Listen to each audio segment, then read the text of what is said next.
Chapter 591. Lu Ping didn't know what to say. He thought for a moment and changed the topic. Uncle, I came back this time to expand the area of Huangli Island. Uncle's strength has increased greatly after breaking through to the transcendent stage. I still need to rely on Uncle's help. Oh? Gua Tianshan Laozu's eyes lit up. That's good. I just entered the transcendent stage and need a chance to practice. I want to see how strong I have become. I originally wanted to find Feng Shidao and have a fight, but now that I have been frozen by the Laozu, I can't show off. If I can use the art of moving and filling the sea again, I can quickly adapt to my new cultivation. After bidding farewell to Gua Tianshan Laozu, Lu Ping chose a cave that was open to the public. After entering, he sealed the cave completely. Looking at the decorations in the cave, he found that there were only some stone tables and chairs. Lu Ping waved his hand and released Lu Qin'er. Lu Qin'er was originally cultivating and was preparing to break through to the mid-core forging stage by integrating the dual-attribute low-grade Earth-class Fire Wind Spirit that Yin Wujiu had given her. In the House of Gold, although Lu Ping had buried 3 small spirit gathering pearls at the foot of the spirit peach tree and gradually formed 3 small spirit veins, most of the spirit veins were absorbed by the spirit peach tree. Lu Qin'er didn't benefit much from cultivating at the side, so her cultivation progress was extremely slow. Now that they were at the peak of Tianling Mountain, the spirit chi was very rich. It was the perfect place for little Qin'er to break through to the mid-core forging stage. Lu Ping sat cross-legged on the stone bed. He didn't immediately go into closed-door cultivation. Instead, he touched his storage ring and a 3-foot-long boat appeared in front of Lu Ping. Then, it began to circle around Lu Ping. Back then, Lu Ping was asked to stay in the cave dwelling by Tian Xiang Grand Ancestor for a secret discussion. After Tian Xiang Grand Ancestor explained a few things to Lu Ping and hinted at the reason why he was being punished, Tian Xiang Grand Ancestor asked Lu Ping what reward he wanted. Lu Ping's current strength wasn't any weaker than an ordinary late-core forging stage cultivator. His only weakness was that he didn't have a good water attribute flying treasure. Because of this, Lu Ping had almost suffered several losses in the Fallen Archipelago. Seeing Tian Xiang Laozu's inquiry, how could Lu Ping be polite? He opened his mouth and asked Tian Xiang Laozu for a flying treasure. Therefore, Tian Xiang Laozu gave this ocean-crossing boat to Lu Ping. After Lu Ping received the ocean-crossing boat, he scanned the treasure with his divine will. Only then did his heart skip a beat. He looked at Tian Xiang Laozu in surprise and said, "Uncle Master, why are there 7 treasures in this boat?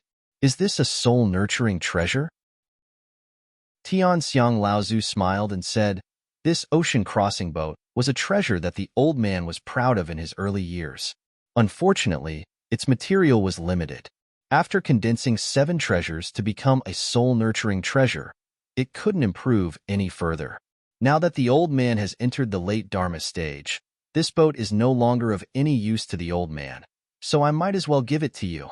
Lu Ping hurriedly wanted to refuse, but Tian Xiang Laozu had already waved him off. Lu Ping had no choice but to accept the soul-nurturing treasure with excitement. This was the first soul-nurturing treasure that Lu Ping had obtained. A soul-nurturing treasure required at least 7 treasures, and was a treasure of a higher level than a soul-nurturing treasure. A soul-nurturing treasure was also rarer than a soul-nurturing treasure. Although a soul-nurturing treasure could be used by a late-core forging adept, in reality, many Dharma adepts like Laozu only used soul-nurturing treasures. Most late-core forging adepts still used soul-nurturing treasures with 5 or 6 treasures. Lu Ping had obtained a few storage treasures from late-core forging adepts, but he had never found a soul-nurturing treasure among them. This showed how rare soul-nurturing treasures were in the world of practice. As a spirit-nurturing treasure, the ocean-crossing ship required an enormous amount of Zhen Yuan to operate. Although Lu Ping was only a 6th-layer core forging realm cultivator, his Zhen Yuan was no longer at the late core forging realm. Only then would he be able to operate a spirit-nurturing treasure at the mid-core forging realm. Lu Ping spent a few days refining the ocean-crossing boat before putting it into his core space to nurture. Although Lu Ping had never tested the speed of the ocean-crossing boat, since it allowed Tian Xiang Laozu to use it until the Dharma stage, it was obvious that the speed of the ocean-crossing boat was not slow. After successfully refining the ocean-crossing boat, Lu Ping was still not in a hurry to break through his cultivation bottleneck. Instead, he quietly spent a year to polish his cultivation foundation. During this time, Lu Ping's cultivation rose too quickly. Whether it was the bloodline of the 12 poisonous beasts in the Fallen Archipelago, the pure yang qi that stimulated the source of the magic treasure, or the heavenly flower dew after passing the tribulation, none of these would damage Lu Ping's foundation. However, out of caution, Lu Ping still spent a year carefully examining and polishing his own cultivation process from beginning to end. It wasn't until he discovered that his cultivation wasn't damaged because of his rapid progress, and that Lu Ping's cultivation couldn't progress any further, that he decided to break through the bottleneck of the late core forging stage. Lu Ping first drew out a portion of the 10,000 Wonder Dew from the 10,000 Poison Pool. A majestic vitality suddenly wrapped around Lu Ping's body. Lu Ping tried to use his own bloodline to fuse with it. Although Lu Ping's cultivation had reached the peak of the 6th layer of the core forging stage, Lu Ping's bloodline showed no signs of fusing with the spirit item and breaking through the bottleneck. However, this wasn't out of Lu Ping's expectations. After Lu Ping thought for a moment, he seemed to have made up his mind. He opened his left hand, and a palm-sized bloodstone appeared in Lu Ping's palm. This bloodstone was the one Lu Ping had obtained when he had disguised himself as a transcendent stage cultivator to help the Heavenly Moon sect and the Carefree sect. Lu Ping had asked Lyra Laozu to give up an Earth-grade spirit item in exchange for it. When Lu Ping had first seen this bloodstone, the blood in his body seemed to have suddenly boiled, and his heartbeat suddenly accelerated. The 6 strange flood dragons in the golden core jumped up and down, and it was very lively. It seemed that everything was urging Lu Ping to quickly obtain this bloodstone. When Lu Ping saw this bloodstone, the blood in his body seemed to suddenly boil, and his heartbeat suddenly accelerated. The 6 strange flood dragons in the golden core jumped up and down, and it was very lively. It seemed that everything was urging Lu Ping to quickly obtain this bloodstone. Lu Ping grasped the bloodstone in his hand, and a wisp of blue true essence mixed with a trace of purple tightly wrapped around the bloodstone. Lu Ping did not refine the snow-melting pill or the gold core into elixirs like he did before. Instead, he used his quintessential essence to slowly wash the bloodstone in his hand. In the circulation of the quintessential essence, the mysterious bloodline essence contained in the bloodstone was slowly taken away from the bloodstone. Lu Ping could clearly feel that as his quintessential essence flowed through the bloodstone in his hand, something was constantly flowing away. However, this process was extremely slow, but Lu Ping was still very patient. This was because every time the quintessential essence flowed out of the bloodstone and into Lu Ping's blood vessels, Lu Ping could clearly feel that his cultivation that had fallen into a bottleneck was like the water in a pond that was being widened. Suddenly, there was room for improvement. While Lu Ping was absorbing the bloodline essence in the bloodstone to expand the capacity of his bloodline and quintessential essence, he had to start cultivating so that his cultivation could reach saturation again. Another 2 years passed, and Lu Ping's clenched left hand suddenly loosened. A silver stone suddenly turned into powder and fell from his fingers. The bloodline essence in the bloodstone had been completely absorbed by Lu Ping. At this time, Lu Ping's divine sense penetrated the core space. Above the huge gold core, the 6 strange dragons were still chasing and playing, but this time the strange dragons were different from before. The original strange dragons had the body of a snake, the legs of a crocodile, the tail of a carp, and the antlers of a deer. After Lu Ping absorbed the bloodline of 12 poisonous beasts in the Fallen Archipelago, these characteristics of the strange dragons became more and more obvious, and their bodies grew larger. After absorbing the bloodline essence contained in the bloodstone, the bodies of the 6 monstrous WYRMS once again underwent obvious changes. Several branches grew out of the antlers on the monstrous WYRMS heads, and sharp claws protruded from the soles of their 4 thick, crocodile-like legs. The scales on their slender bodies became brighter and brighter, even being dyed with a faint layer of gold. Just when Lu Ping was a little disappointed that the appearance of the strange dragons would not change, on the side of the 2 antlers on the strange dragons' heads, a pair of ox-like ears suddenly appeared on both sides of the strange dragons' heads. Lu Ping was overjoyed. He reached out and pointed at the wonder dew that was slowly flowing around him. His quintessential essence wrapped around it and was about to enter the core space to refine it. However, to Lu Ping's surprise, the wonder dew still could not be refined by Lu Ping. Lu Ping frowned and seemed a little puzzled. Recalling the process of Lu Ping's breakthrough, Lu Ping suddenly understood. At this time, after Lu Ping's bloodline essence was opened up by the bloodline essence in the bloodstone, Lu Ping's bloodline could accommodate more quintessential essence, and there was room for further improvement. At this time, Lu Ping obviously had not yet cultivated his own cultivation to the saturation state. Another year passed like this. With the help of the rich Ling Qi in the large spiritual vein on top of Tianling Mountain, Lu Ping finally cultivated his own body to the saturation state and touched the bottleneck of the late stage of core forging.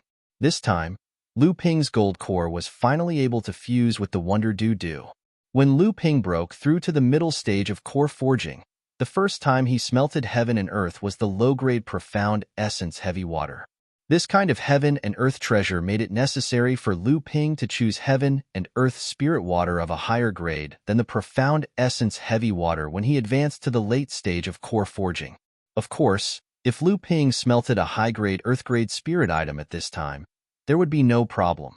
On the contrary, the smelting process would become very simple, and there would not be any obstacles for Lu Ping to advance to the transcendent stage in the future.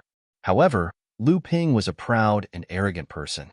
How could he allow the second time he smelted heaven and earth spirit item to be inferior to the first time? Chapter 592. Compared to the time when Lu Ping had refined the Xinyuan heavy water, the refinement of the 10,000 wonder dew was many times easier. Back then, when Lu Ping had refined the Xinyuan heavy water, he had risked the destruction of his core space and the destruction of his cultivation in order to succeed. Lu Ping originally thought that the refinement of the 10,000 wonder dew, which was of a higher grade than the Xinyuan heavy water, would be a torment. However, he didn't expect that it would be so easy. However, after Lu Ping had fused with a total of 36 drops of the 10,000 wonder dew, Lu Ping secretly cursed in his heart. After experiencing the fusion of 12 kinds of poisonous beast bloodlines and the condensation of the bloodstone essence, Lu Ping's foundation had continuously consolidated, and the capacity of his bloodline had continuously increased. A single drop of the 10,000 wonder dew was simply unable to satisfy the huge amount of spirituality required for Lu Ping's gold core to advance to the late core forging realm. Could it be that he had to refine 2 drops of the 10,000 wonder dew? Lu Ping was shocked to the extreme by this idea. Not to mention how precious the 10,000 wonder dew was, it was a kind of mid-grade heaven step spirit treasure, but its actual value was close to that of an illusory high-grade heaven step spirit treasure. For example, the second-generation disciple of Zhenling sect, ancestor Jiang Tianlin, who was also known as Zhenling sect's strongest in 1,000 years, also used Lu Ping's spirit forging pellet to successfully refine 2 heaven-grade mid-grade spirit items during his third attempt to refine a high-grade golden core.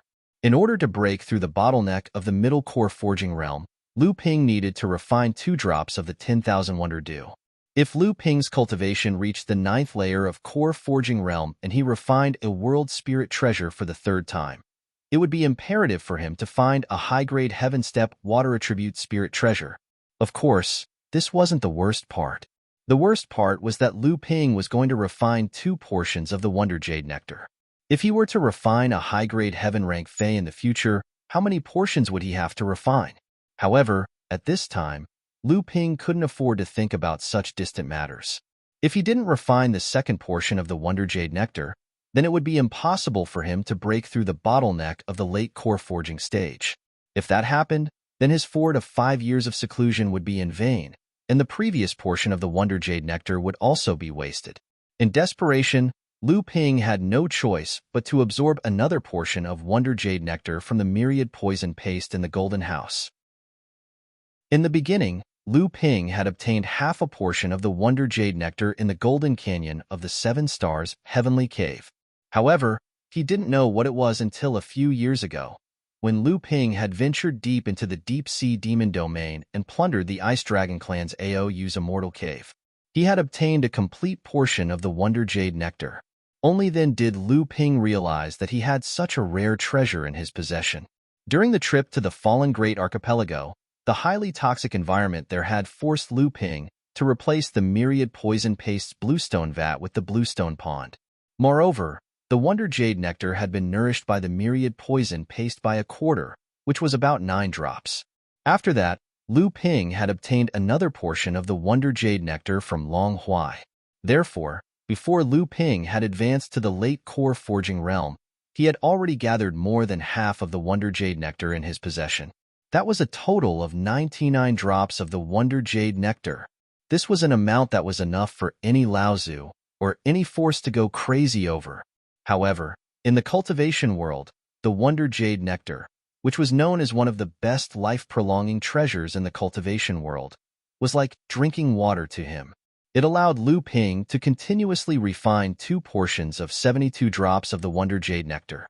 It would take Lu Ping about half a month to refine a single drop of the Wonder Jade Nectar. After he had finished refining the 72 drops of the Wonder Jade Nectar, 3 years had passed. At this time, Lu Ping had already been in seclusion at the top of Heaven's Spirit Mountain for 6 years. Lu Qiner had already broken through to the middle stage of the core forging realm in the 3rd year of Lu Ping's seclusion. She had become the first demon pet under Lu Ping to reach the middle stage of the core forging realm. She had successfully defended her status as the #1 demon pet. After her breakthrough, Lu Qiner could no longer stay in the Immortal's Cave. The space inside the Golden House was too small for Lu Ping, so she insisted on going out to play. Lu Ping, who was in seclusion, couldn't dissuade her. He also didn't want this troublemaker to cause trouble by his side all day long. So, he had no choice but to turn the token given to her by celestial phenomenon Laozu into a necklace. He wore it around her neck and hung it in front of her chest. Then, he asked her to go out of the Immortal's Cave to find his junior sister Jiang Xianxian. At the same time, he gave her a storage bag and asked her to give it to his junior sister Jiang Xianxian. After finally getting rid of Lu Qiner, Lu Ping could finally calm his heart and focus on breaking through the bottleneck of the late stage of the core forging realm. In this way, after 6 years of seclusion, Lu Ping finally finished refining the 2 portions of the 10,000 Wonder Dew. The blood vessels in Lu Ping's body were like a flood. With his core space as the center, the blood vessels poured out in all directions under the strong throbbing of his heart. A huge vitality spread out from Lu Ping's body. Then, it was immediately withdrawn and released again. This repeated 9 times. Lu Ping's body no longer exuded the slightest aura. Lu Ping's whole body looked extremely ordinary. There was not the slightest trace of vitality that he had shown before. The 6 strange flood dragons constantly swam around Lu Ping's golden core. It seemed as if they were trying their best to break through the shackles of the golden core. However, they failed again and again. Finally, they continued to swim around the surface of the golden core. It seemed as if they were waiting for something. The clouds that filled the air around the golden core slowly changed from gold to purple. The golden core was faintly discernible in the midst of the clouds. Wisps of clouds emitted from the surface of the golden core and continued to spread in all directions. Only when they came in contact with the 12 gentian pearls that were revolving around the golden core did they slowly stop expanding. At this moment, the golden core finally underwent another change. The 6 strange flood dragons swam around the surface of the golden core even faster. From time to time, they would raise their heads and let out long roars in Lu Ping's spiritual sense. It seemed as if they were calling for something. At this moment, a spiritual vortex gradually formed with Lu Ping's body as the center. The rich spiritual energy in the cave dwelling was instantly devoured by Lu Ping. However, this was not enough. The spiritual vortex gradually expanded and gradually rushed out of the cave dwelling that Lu Ping was in. The absorption range of the spiritual energy had spread to almost half of the peak of Heaven's Spirit Mountain. The rich spiritual energy gathered in the cave dwelling that Lu Ping was in. In an instant, nearly half of the spiritual energy on the peak of Heaven's Spirit Mountain, which had gathered 3 large spiritual veins, was controlled by Lu Ping. Such a huge commotion immediately alarmed the few Laozu on Heaven's Spirit Mountain. The spiritual vortex was still gradually expanding, gradually forming a heaven and earth anomaly on the peak of heaven's spirit mountain. At this moment, Guotianshan Laozu had already walked out of the cave dwelling. Looking at the cave dwelling that Lu Ping was in, he was somewhat dumbfounded. Just when he was hesitating on whether or not to conceal the heaven and earth anomaly that Lu Ping had caused, he saw a cool breeze carrying along with it the fluttering snow. In an instant, the heaven and earth anomaly that Lu Ping had caused was submerged within it. When Guotianshan Laozu turned around, he saw Tian Shui and Tian Fan. It was unknown when the two Laozu had already walked out of their own cave dwelling. Guotianshan hastily went forward to greet the two martial uncles. Tian Shui Laozu asked curiously, "Is this Lu Xianping, that brat, breaking through the bottleneck of the late-stage core forging realm? Why did he cause such a huge commotion? If someone who doesn't know what's going on saw this, they would think that I, Jinling, have gained another peak stage core forging realm cultivator who had condensed a high-level golden core." Guotianshan Laozu smiled bitterly. That brat has always done things that are out of everyone's expectations. Who would have thought that a mid-stage core forging realm cultivator like him would cause such a huge commotion when he breaks through? Otherwise, martial uncle Tian Xiang wouldn't have made an exception for him to come here for seclusion. Tian Shui Laozu nodded her head and no longer spoke. Tian Fan Laozu stood by the side and didn't say a single word from the start. His expression was calm as he looked at the spiritual vortex that was concealed by the snowstorm. After a moment, he suddenly said, "Back then, when Tianlin broke through to the late-stage core forging realm, the commotion he caused was incomparable to this." Guotianshan Laozu stared blankly for a moment before smiling bitterly and shaking his head. Tian Shui and Tian Fan Laozu didn't stay here for long. After concealing the phenomenon caused by Lu Ping, they saw that Lu Ping's breakthrough was already a foregone conclusion. Thus, they returned to their cave dwelling. Guotianshan Laozu was about to return to his own cave dwelling when he saw the entrance of Chonghua Manor flickering. Lu Tianling Laozu had already appeared at the peak of Tianling Mountain. Lu Tianling nodded her head at Guotianshan before looking at the phenomenon above Lu Ping's cave dwelling. Her eyes were overflowing with color, but her face didn't show any expression. Guotianshan Laozu sighed inwardly. Ever since senior sister Lu Tianling took control of Jinling, her power and influence had become more and more powerful. She didn't show any emotions on her face and seemed to have become more and more shrewd. Lu Tianling only stared blankly for a moment before remembering that she still had something to do. With a flash of light behind her, she disappeared from Tianling Mountain. Just after Lu Tianling suddenly disappeared, in a newly built cave dwelling on Tianling Mountain, Tianqin Laozu leisurely walked out from inside. This newly built Rainbow Sky Palace was Tianqin Laozu's cave dwelling. He used a spatial technique to open up a door at the peak of Tianling Mountain. After Tianqin Laozu left the cave dwelling, he thought about the cave dwelling where Lu Tianling Laozu had appeared. When he saw Guotianshan Laozu, he smiled and greeted him. "Senior brother Gua, these few years of being cooped up in Tianling Mountain, it must have been hard, right?" Guotianshan Laozu smiled bitterly and said, "What else can I do?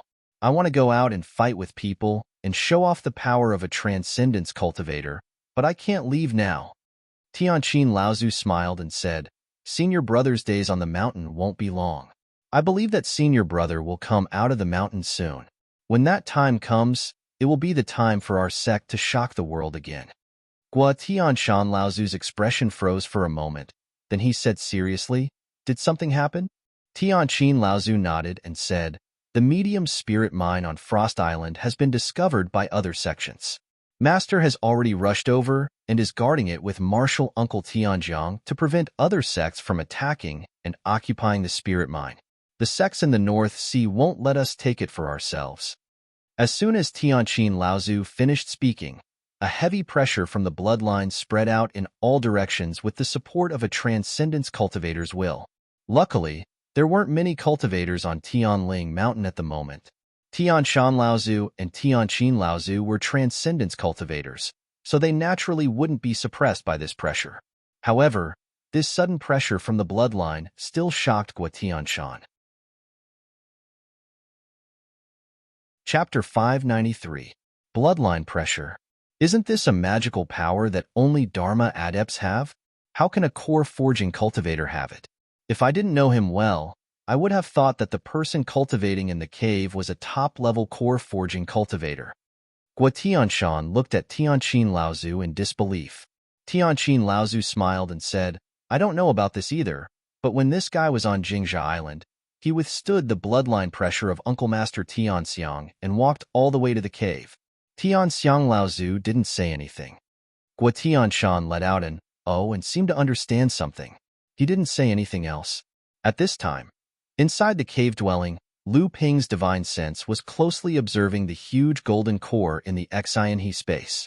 Just as the spiritual energy vortex outside the cave dwelling reached its limit, the huge amount of spiritual energy was refined by Lu Ping's North Sea Wave listening scripture and turned into pure and vast true essence.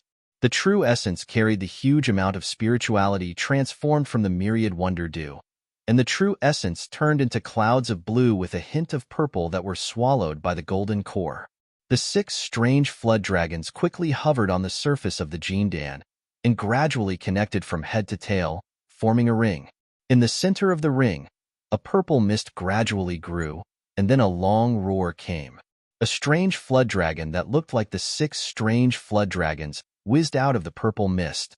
The other 6 flood dragons seemed to be welcoming a new member as they circled around the 7th flood dragon. Long cries sounded one after another in Lu Ping's divine sense. Core forging 7th layer.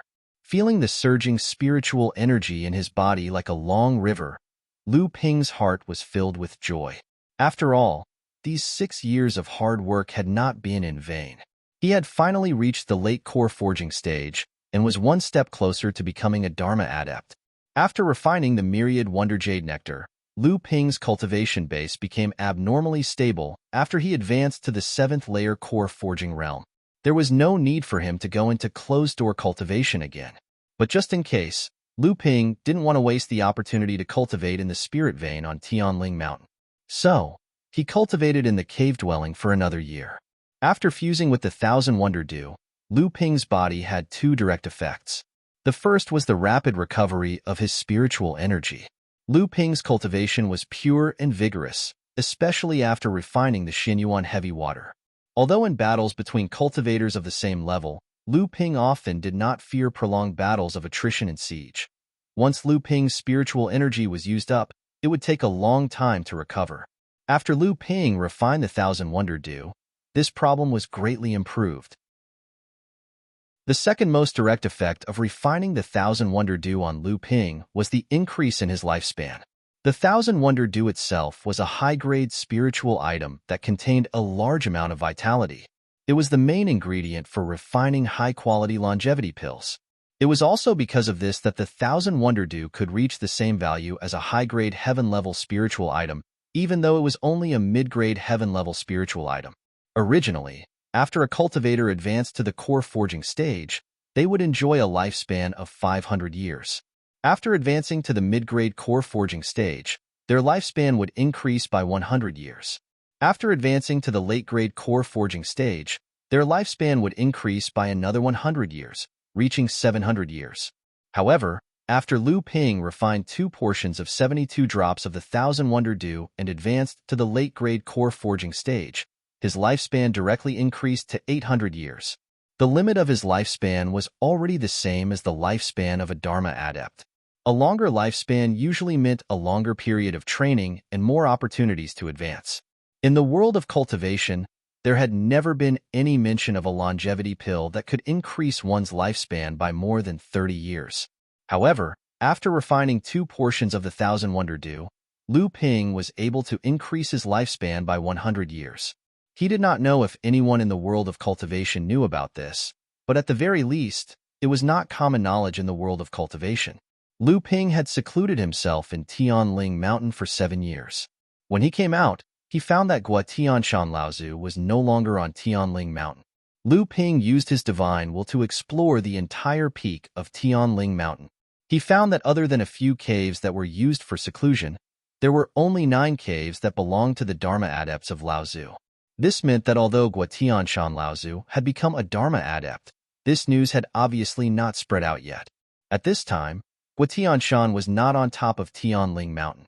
This meant that he must be carrying the secret mission of Zhenling. Lu Ping went to see his teacher, Lu Tianling, through the door of Chonghua Mansion. Ever since Tianling Laozu had taken charge of Zhenling, although Zhenling had yet to officially address the deacons of the sect as sect leader, everyone in Zhenling had already regarded him as the first-generation sect leader of Zhenling. Lu Ping reported to his teacher about his experiences in the past few years. He also asked his teacher about some matters related to cultivation. Lu Ping's achievements made his teacher very satisfied. After Lu Ping finished reporting, Tianling Laozu waved his hand, and 2 jade scrolls immediately appeared in front of Lu Ping. He said, "These are 2 jade scrolls that record 2 spirit-nurturing treasures that are specially used for flying swords. One was obtained by my teacher from the Central Plains, and the other was obtained by my teacher in the name of the sect from Jade Sword Sect's Jade Sword Laozu. Your achievements in the future will be on par with Uncle Tianxiang. Since you are good at using swords, then a high-grade spirit-nurturing flying sword is indispensable. Take these 2 treasures, they will be of great help to you in the future." How could Lu Ping not know the value of these 2 spirit-nurturing treasures? Hearing this, he immediately beamed with joy and hurriedly thanked his teacher. Tianling Laozu waved his hand and said, "This is what you deserve. Among my disciples, in terms of future achievements, I am afraid that you will have the greatest future achievements. Chonghua and Xiaoyao branches are currently too powerful and have too much power in the sect. Otherwise, Mei Tianqin would not have taken the position of Elder of Law Enforcement as soon as she returned. It is just a division of power. This is the way of balance in the sect. Even if Uncle Tianxiang has become a great cultivator, this cannot be changed. Otherwise, in the long run, it is very easy to leave the root of the disaster of internal strife in the sect. Therefore, in the future, when you have some achievements in cultivation, the sect is very likely to let you set up another branch. At least on the surface, you must weaken Chonghua and Xiaoyao branches to achieve a balance of power." Lu Ping was silent for a long time. Then he frowned and said, "What should I do?" Tianling Laozu smiled and said, "This matter is not urgent. How old are you now? You just need to keep this matter in mind and be prepared for the future. But now, something has happened on Frost Island. Uncle Tianlu and Uncle Tianjiang are dealing with it. Your Uncle Tianshan has also secretly rushed over. In recent years, the situation in the North Sea has changed. The matter on Frost Island is just an excuse. It is time for everyone to show their fangs." Lu Ping immediately understood and asked, "Is the news of the medium-sized spirit mine on Frost Island leaked?" Tianling Laozu nodded and said, "The news of that spirit mine will be known sooner or later. It is just that the leak this time is a bit strange.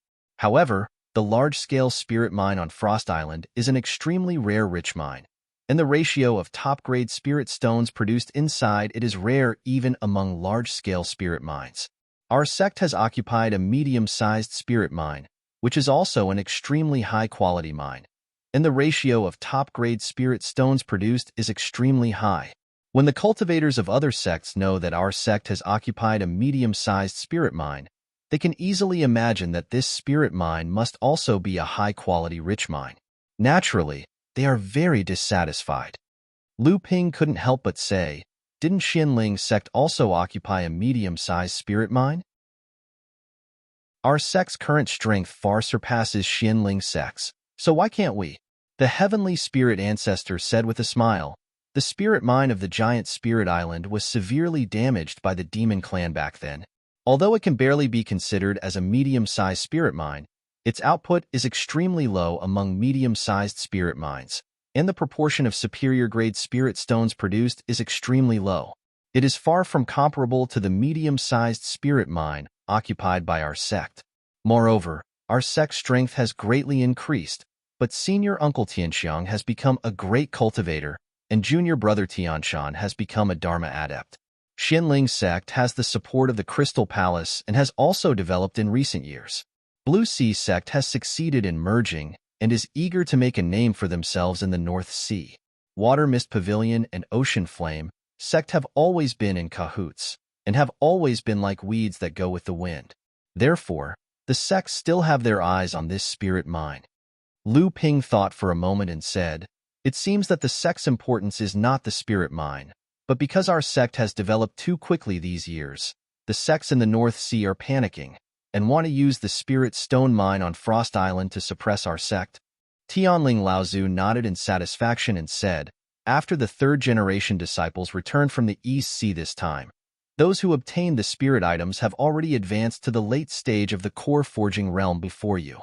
This time, the incident on Frost Island is the time when the third-generation disciples of the Jinling sect will officially participate in the affairs of the North Sea.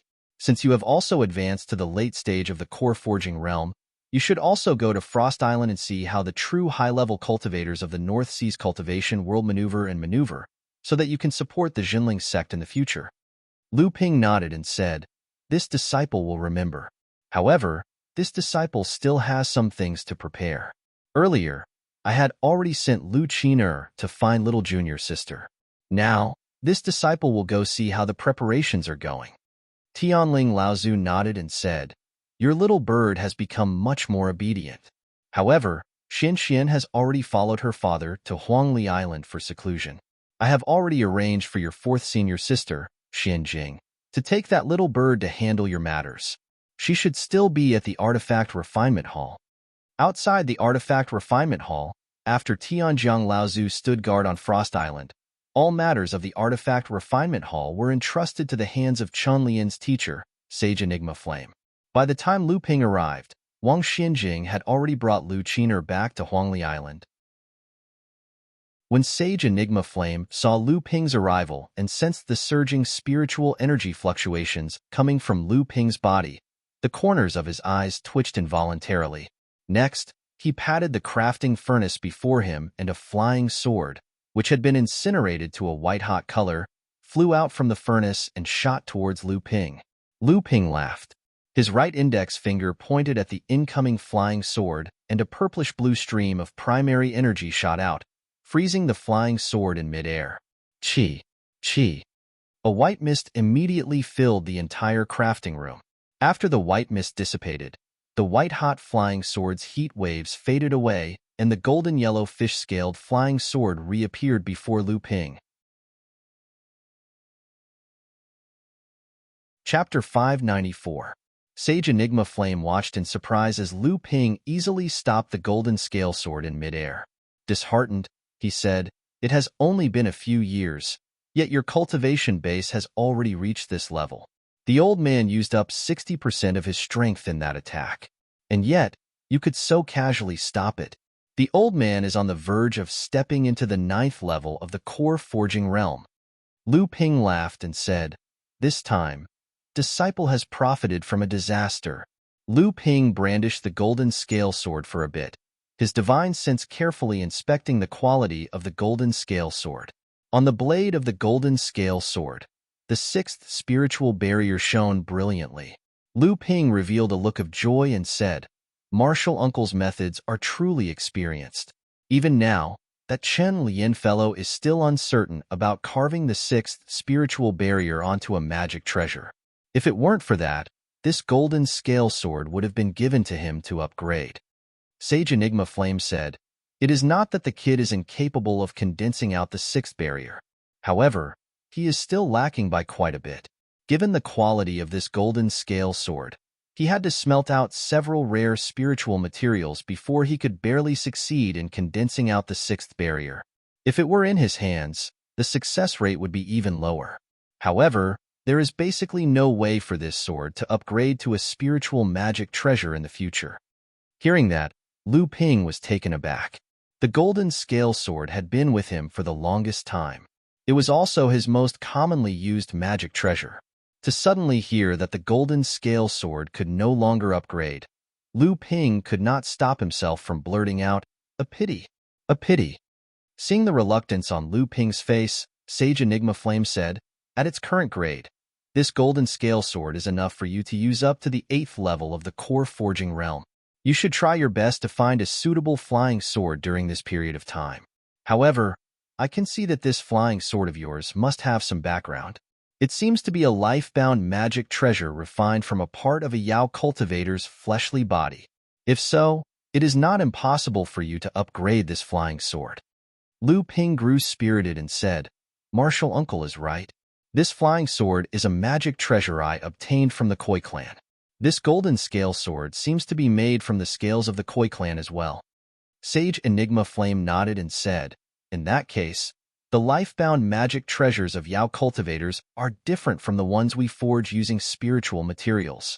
To upgrade the magic treasure's quality, you will need to use the scales of high-level Koi clan cultivators and the Koi clan's secret technique to forge their life-bound magic treasures. After bidding farewell to Sage Enigma Flame, Lu Ping headed straight for Huangli Island. It had been a few years since he left, but the number of cultivators on Huangli Island had not increased. It remained at around 5,000. Most of them were at the mid and late blood condensation stage. However, there were also quite a number of core forging stage cultivators. The main reason for this was due to Huangli Island's limited size.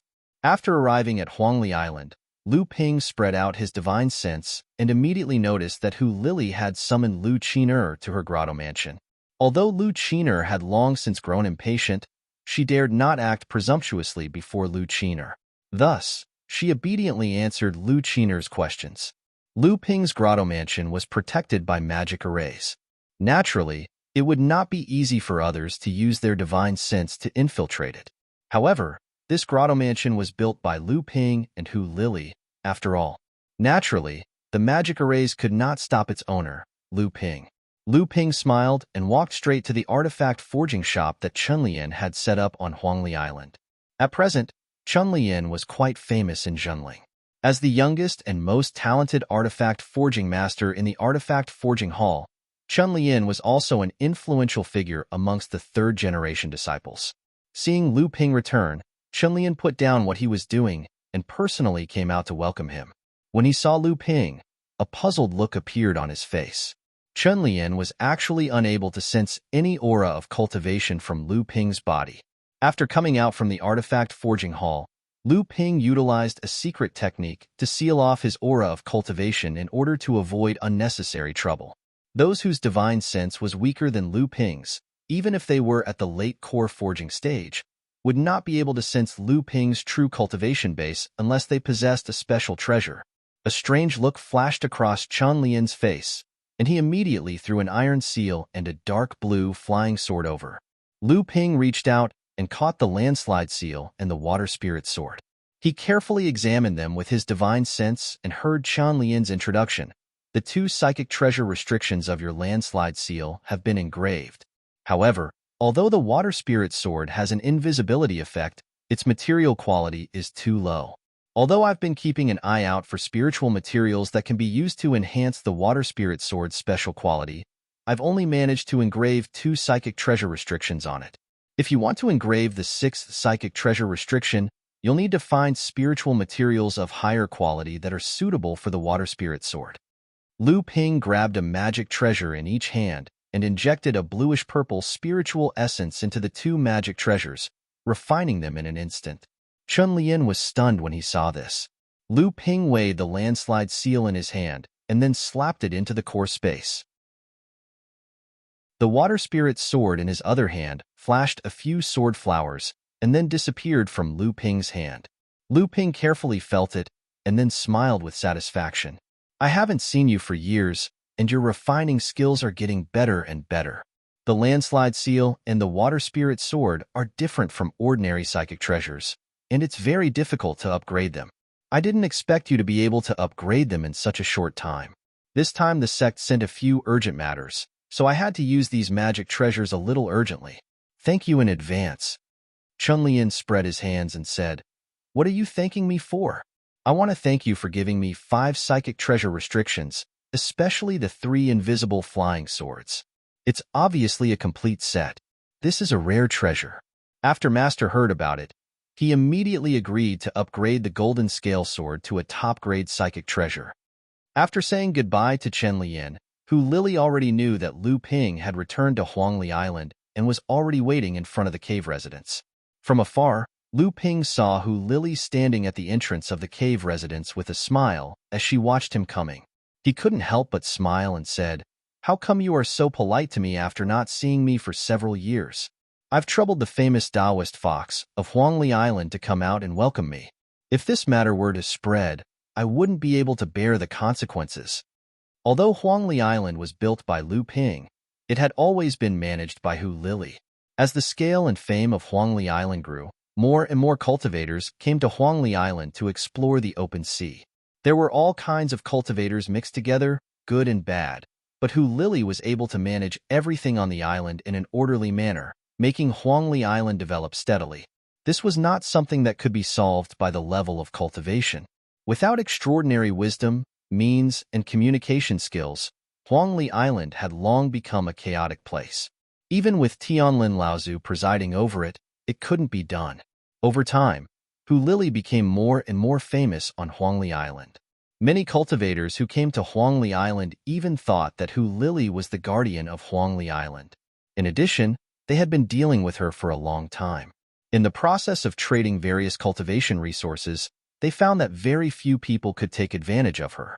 Therefore, she got the elegant title of Taoist Fox. When Hu Lili heard Lu Ping's teasing, her beautiful eyes couldn't help but wonder. She also smiled and said, "This is not up to me.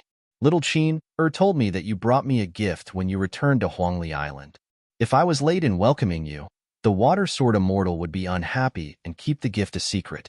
Wouldn't that be a great loss for me?" Lu Ping laughed heartily and said, "I think you have been waiting for a long time.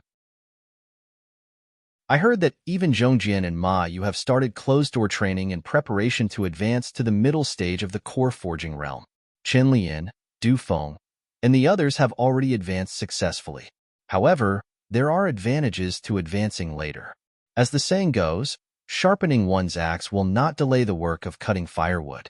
Your foundation was not as solid as Zhongjian and Ma Yu's in the early years. These years, I deliberately let you slow down your cultivation speed in order to consolidate the results of your previous cultivation. This time, the fire is almost there. Moreover, during this trip to the East Sea, I have gained a few more tricks in my hands. Even if my foundation is inferior to Chen Lian and the others in the future, I believe that I can make up for it." After entering the cave, Lu Ping handed over the low-grade earth-rank dark wood that he had obtained from Lyra Laozu in exchange for the 1,000 sandcopper in Hu Lili's hands. The dark wood suddenly sank in Hu Lili's hands.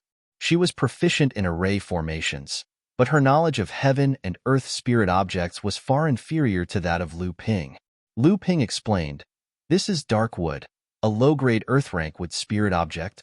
The quality of this dark wood is good, and the quantity is also sufficient. It is suitable for you to smelt." Hu Lili said with some hesitation, "With my current strength, I am afraid that the smelting will fail." Lu Ping smiled and said, "Rest assured. This dark wood is the easiest to smelt among the spirit objects of the same grade.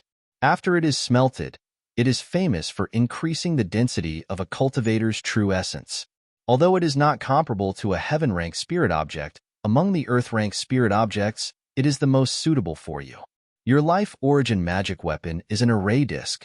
This kind of magic weapon consumes the most true essence in a fight. Smelting the dark wood will allow you to use your life origin magic weapon for a longer time." There were nearly 9 small spirit veins on Huangli Island. Lu Ping buried the 2 small spirit gathering pearls he obtained from the Long Huai Tree's secret zone in the middle of the 9 spirit veins. After a year or two, the spirit veins would form and Huangli Island would have a mid-sized spirit vein. Lu Ping also gave 8 small spirit gathering pearls to Hu Lili and instructed her to use these spirit gathering pearls as a guide to separate out some branches of the spirit vein on Huangli Island to build an immortal's cave. This would attract more cultivators to Huangli Island to cultivate and increase the strength of Huangli Island. Once these cultivators settled down on Huangli Island, after a long time, they could be converted into Zhenling's subordinate forces and increase the strength of Zhenling. Hu Lili took the spirit-gathering pearls, thought for a moment, and said, "Huangli Island will soon have a medium-sized spirit vein. This is undoubtedly a boost for Huangli Island, but in this way, Huangli Island's size will become an obstacle to development. Moreover, after the medium-sized spirit vein is formed, we will need a spirit-gathering artifact to confine it. Otherwise, after a long time, the the spirit vein may slowly disappear. Lu Ping nodded and said, I have already thought of this. I have already discussed it with Marshal Uncle Guo Xianshan. After a period of time, I will invite him to use the mountain-moving and sea-filling art again. This time, we will strive to expand Huangli Island into a small island. As for the spirit-gathering artifact, although it is only an ordinary spirit-gathering artifact, it is somewhat difficult to refine. However, I already have a plan for this matter, so you can rest assured. Chapter 595. When Frost Island had discovered the large spirit mine, the 10 great sects of the North Sea had swarmed over. Other than the large spirit mine at the center, the areas around Frost Island had all been divided up by the 10 great sections. Even after the small, medium, and wandering cultivator forces of the North Sea had joined forces and forced the 10 great sects to give up 30% of the profits from the large spirit mine, other than the areas around the large spirit mine which were jointly managed by the sects of the North Sea, the other areas on Frost Island were still firmly in the hands of the various sections. Everyone knew that the birth of a large spirit mine was accompanied by many spirit materials, spirit ores, spirit veins, and even spirit items. Therefore, after the 10 great sects had given up 30% of the profits from the large spirit mine, they did not give up any of the other areas. Among them, Jinling was the one who did the most exaggerated. After confirming the size of the spirit mine on Frost Island, Jinling was the first to start an enclosure movement on Frost Island. After that, all the other sects followed suit. Therefore, after Frost Island had been divided up, Jinling occupied the largest area among all the sections. Moreover, from the various cultivation resources that Jinling had discovered, it could be seen that Jinling's benefits were undoubtedly the greatest. However, compared to the production of the large spirit mine, these benefits were undoubtedly insignificant. Therefore, although all the sects were envious of Jinling's benefits, they could only secretly curse Jinling for acting so quickly. However, Jinling did not stop there.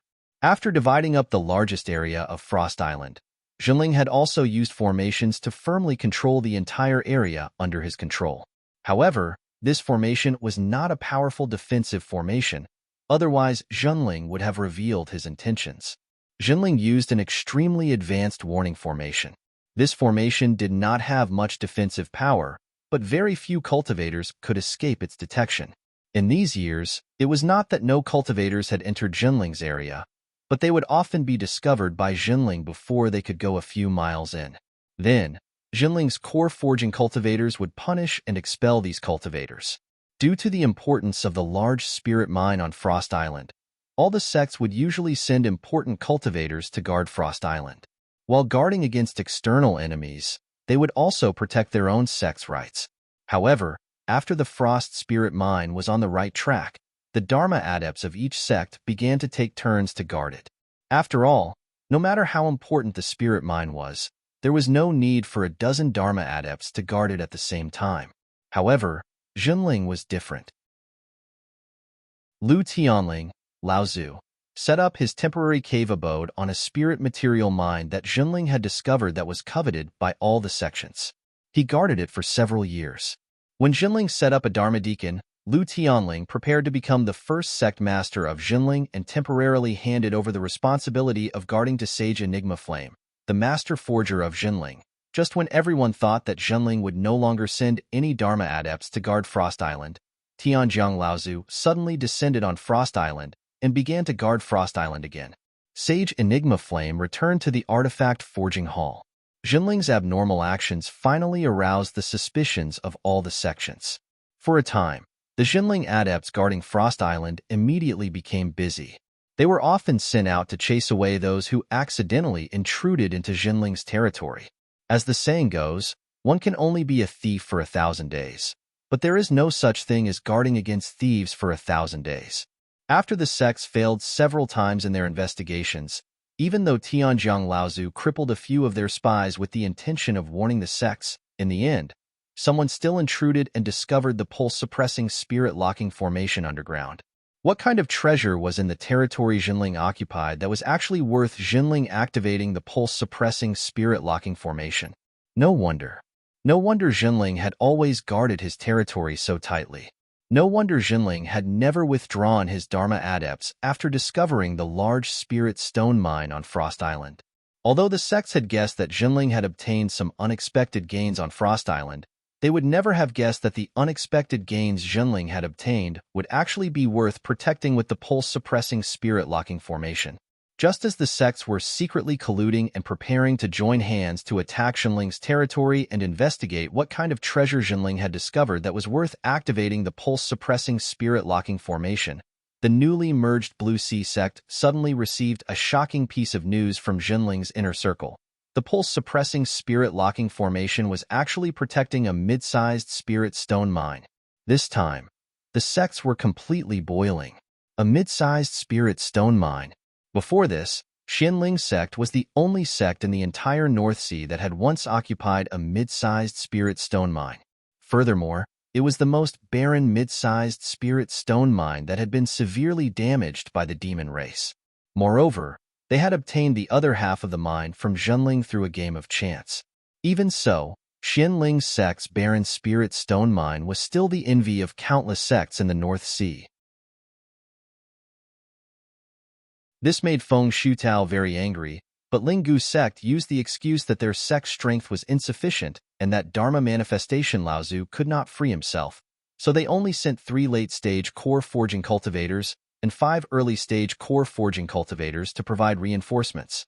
Feng Shutao was displeased, and his attitude towards the cultivators of Linggu's sect became even more unpleasant. Fortunately, Yujin sect and Chongming sword sect were still on Jinling's side, and they were the closest allies. Yujin sect's Copper Sword Laozu brought 10 core forging cultivators to provide reinforcements, while Chongming sword sect's Sanming Laozu also brought 8 core forging cultivators. Even so, Jinling was still at a disadvantage. At least on the surface, Jinling only had 4 Dharma manifestation cultivators, while Jinling and the Songhai sect had 5 Dharma Laozu cultivators. Moreover, Songhai sect's Dongwa Laozu was a peak early Dharma manifestation cultivator, and he was only 1 step away from passing the Thunder trial before he could become the 4th mid-Dharma manifestation cultivator of the Songhai sect.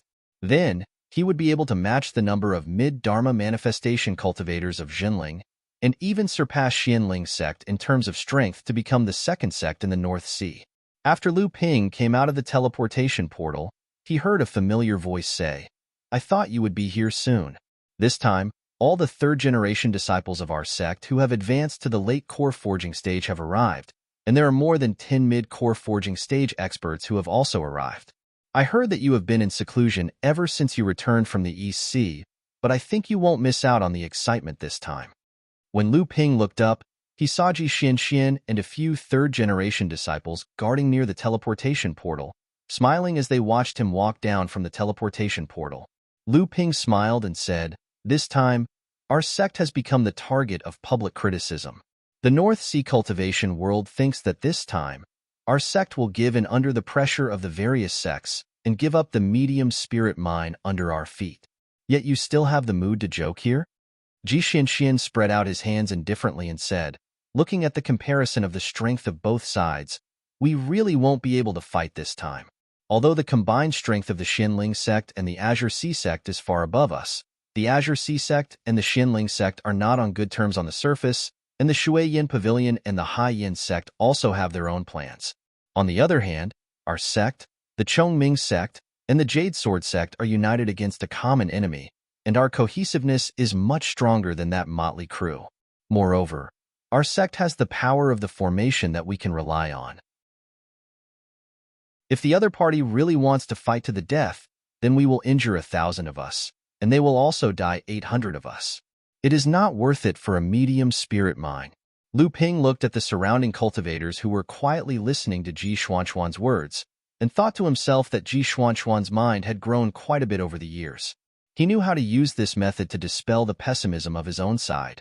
So he smiled and said, "Although what you said is right, but since both sides have set up such a big battle, if we don't really fight a few rounds, wouldn't that make the entire North Sea cultivation world laugh at us? Therefore, fighting is still necessary. Everyone should be mentally prepared for this. When it is time to fight with your life on the line, don't hold back. If we really fight with all our might, then naturally those Dharma phase Laozu will have a headache. Looking at the thoughtful expressions on everyone's faces, Lu Ping asked Ji Xianxian in a low voice, "Who are the core forging cultivators from our sect this time? Who is in charge of the core forging cultivators? I want to pay my respects." Ji Xianxian said with some curiosity, "It's strange. This time, Martial Uncle Guoxianshan is also here.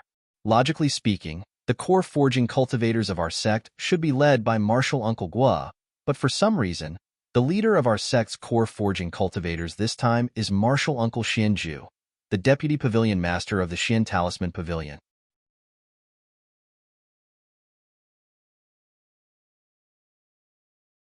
Seemingly aware of Lu Ping's probing, Guo Tianshan raised his head and saw Lu Ping walking into the profound ice palace.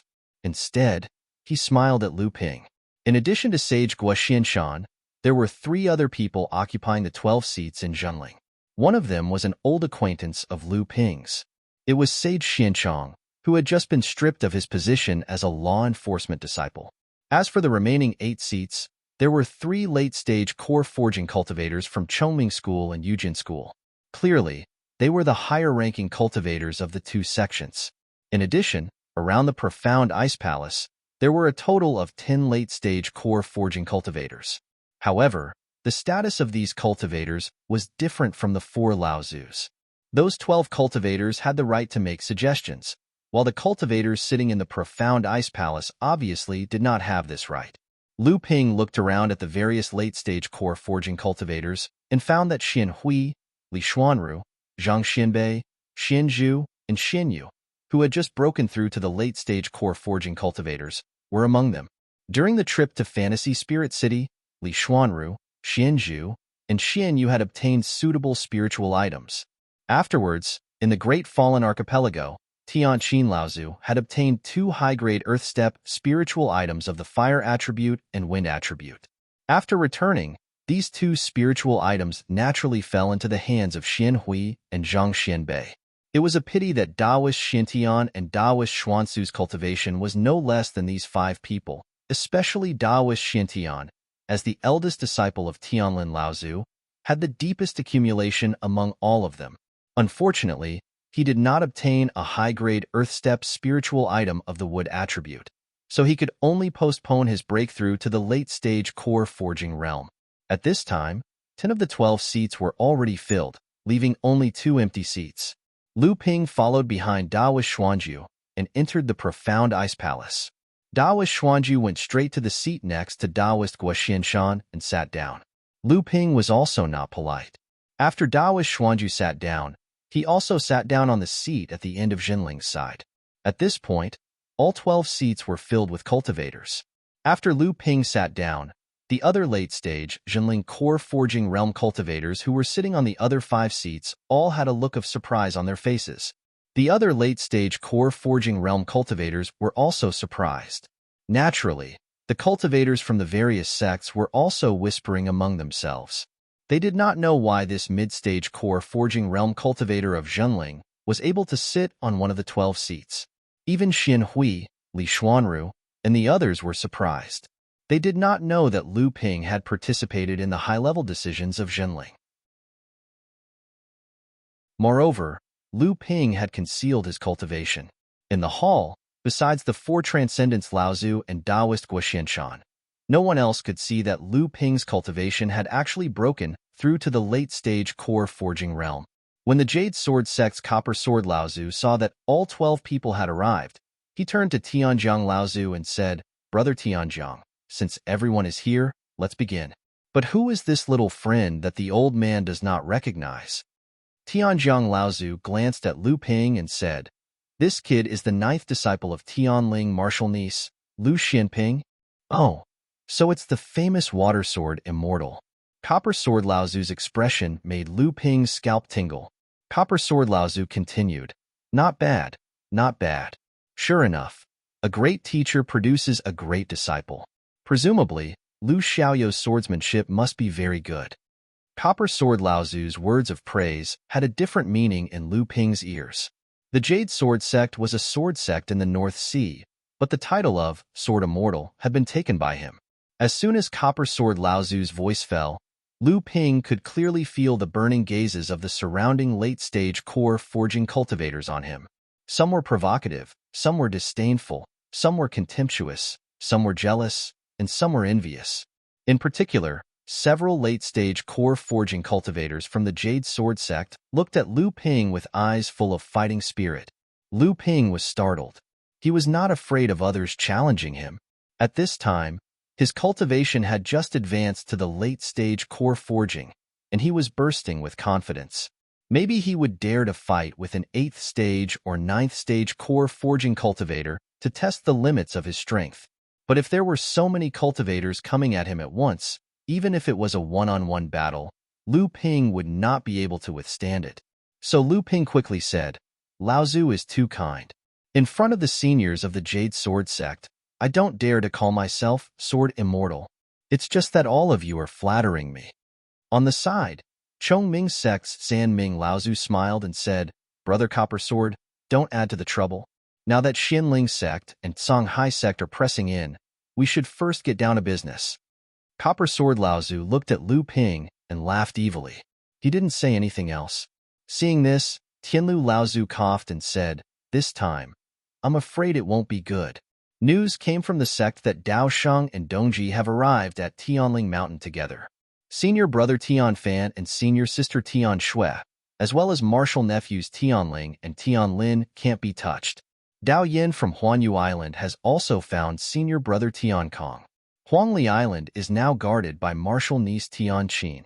It is said that Ao Chuang from Golden Dragon Island has recently appeared in the sea near Huangli Island, so martial niece Tian Qin can't be touched. San Ming Laozu frowned and said, "This time, all the major sects have moved. Other than the few Laozu who are guarding this sect, the rest have taken action. My Chongming sect and Brother Copper Sword's Jade Sword sect have also been visited by Laozu using various reasons. Now, only Brother Copper Sword and I can come to Frost Island to help." Tong Sword Laozu's expression was also a little serious. He said, "That's right. This way, we have no backup on Frost Island.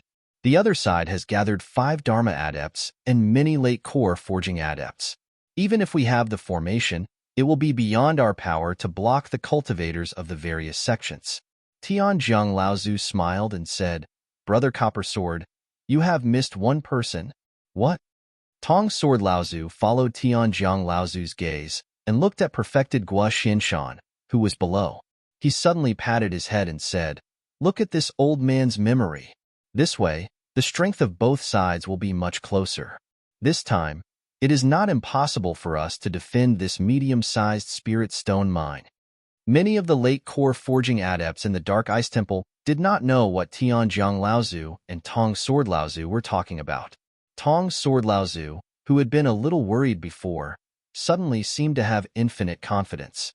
Some of the more quick-witted cultivators could naturally think that at this time, only a Dharma adept could affect the balance of attack and defense between the two sides with the power of one person. Could it be that their side actually had another Dharma adept as backup this time? If this was true, both sides had 5 Dharma adepts. With the power of the formation, the possibility of Xinling's side winning this battle was much higher. San Ming Laozu thought for a moment and said, "I'm afraid that the other side also has a backup plan. If that is the case, we will face a difficult situation again." Tong Sword Laozu nodded and said, "This is not impossible. After all, the other side's strength far exceeds ours. If 1 or 2 of the Dharma adepts from the various sects come to help us, we will not be able to handle it." The Fornax Furnace ancestor chuckled and said, "Everyone, don't worry. Even if the other side has a backup plan, we have the confidence to deal with it. Unless the other side really wants to fight us to the death for this medium-sized spirit mine, we will make sure that all sects return empty-handed."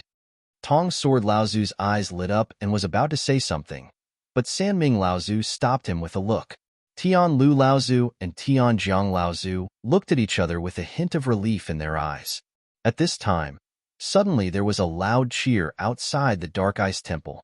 Everyone in the temple curiously looked outside the Dark Ice Temple. Tian Lu Laozu smiled and said, "It seems that both sides are starting to fight again. I will go out and watch the fun."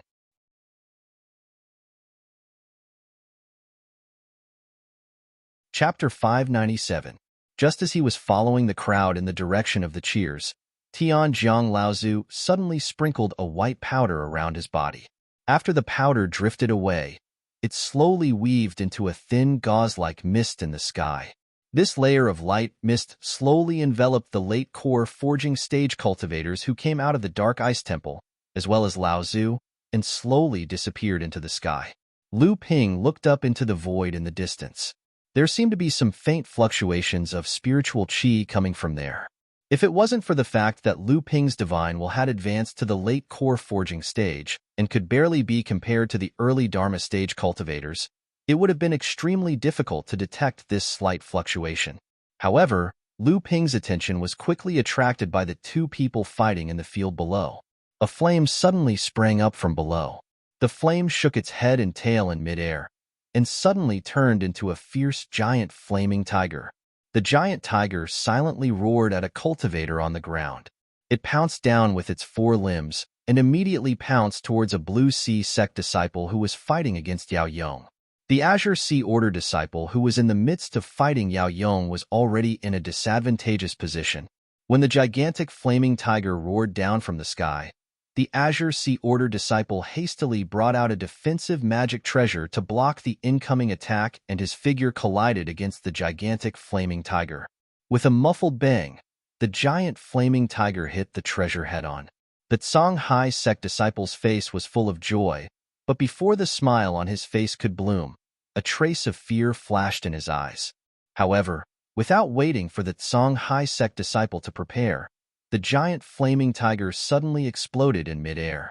The defensive treasure in front of the giant tiger was immediately blown away by the power of the explosion and flew towards the Songhai sect disciple, whose face was bright red as if blood was about to drip out. However, Yao Yong did not give up. Without waiting for the heavily damaged defensive treasure to be controlled by the Songhai sect disciple again, he had already rushed forward, grabbed a fireball in each hand, and slapped it towards the Songhai sect disciple. At this time, the Songhai sect disciple had already been unable to catch his breath from the self-explosion of the Songhai sect disciple. Seeing that Yao Yong was holding a fireball in his hand again, the Songhai sect disciple had no choice but to raise his hands, and a cloud of cold mist condensed in each of his palms. However, before the cold mist could form, Yao Yong's fireball had already exploded in the cold mist. The Songhai sect disciple could no longer resist Yao Yong's fierce attack. He opened his mouth and spat out a mouthful of blood, and quickly retreated back to his own camp. Yao Yong did not chase after him. Instead, he stood in the middle of the field and laughed loudly, saying, "Previously, your voice was quite loud, saying that you wanted to replace my ranking on the North Sea rookie list, but unfortunately, your strength is so weak that you can't even withstand one of my flame spirit transformation's small sacred arts. Although the Songhai sect's two sects have merged into one and are known as the third largest sect in the North Sea, your disciples are only SOSO." Although the cultivators of the Songhai sect looked angry, the cultivator who was defeated by Yao Yong was on par with Yao Yong in terms of cultivation or cultivation age. However, he did not expect that the difference in strength would be so great that he was so easily beaten by Yao Yong to the point of vomiting blood and being seriously injured. Although the cultivators of the Songhai sect hated Yao Yong for spouting such arrogant words, there was nothing they could do. A few disciples of the Songhai sect advised a cultivator who was sitting cross-legged at the side, "Senior brother Shang Wu, that fire tiger Yao Yong is too arrogant." Senior brother Shangbing was seriously injured in less than 10 moves by him. "I'm afraid only you, senior brother Shang Wu, can defeat him now." The cultivator called Shang Wu slowly opened his eyes and looked at Yao Yong, who was being cheered by the cultivators of his sect, and said, "Humph, that Yao Yong is only at the 4th level of the core forging stage, and is only ranked 19th on the North Sea rookie list. The one I want to challenge is Zhenling, the water sword immortal, Lu Xinping, who has dominated the first place on the North Sea rookie list for decades."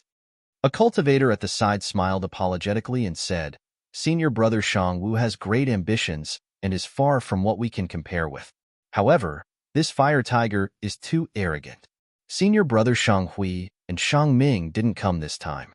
If senior brother Shang Wu doesn't make a move, among the third-generation disciples of our sect who have cultivated for less than 100 years, no one is a match for him. Spiritual Master Shang Wu pondered for a moment and said, "What you said makes sense. Shang Ming is one thing, but senior brother Shang Hui is stronger than me and is ranked 6th on the rookie list. This fire tiger is no match for him." The cultivator from the Azure Sea sect who was smiling apologetically saw that spiritual master Shang Wu was showing signs of letting up. He knew that this senior brother in front of him usually didn't get along with senior brother Shang Ming. So he quickly followed along and said, "Senior brother Shang Wu's foresight is far above us, so what he said is naturally not wrong. If we can suppress that fire tiger immortal again, I'm afraid that senior brother Shang Wu's ranking on the North Sea rookie list in half a year's time won't be impossible for him to make it into the top 10. Spiritual Master Shang Wu was proud of himself. He stood up and was about to walk towards the arena.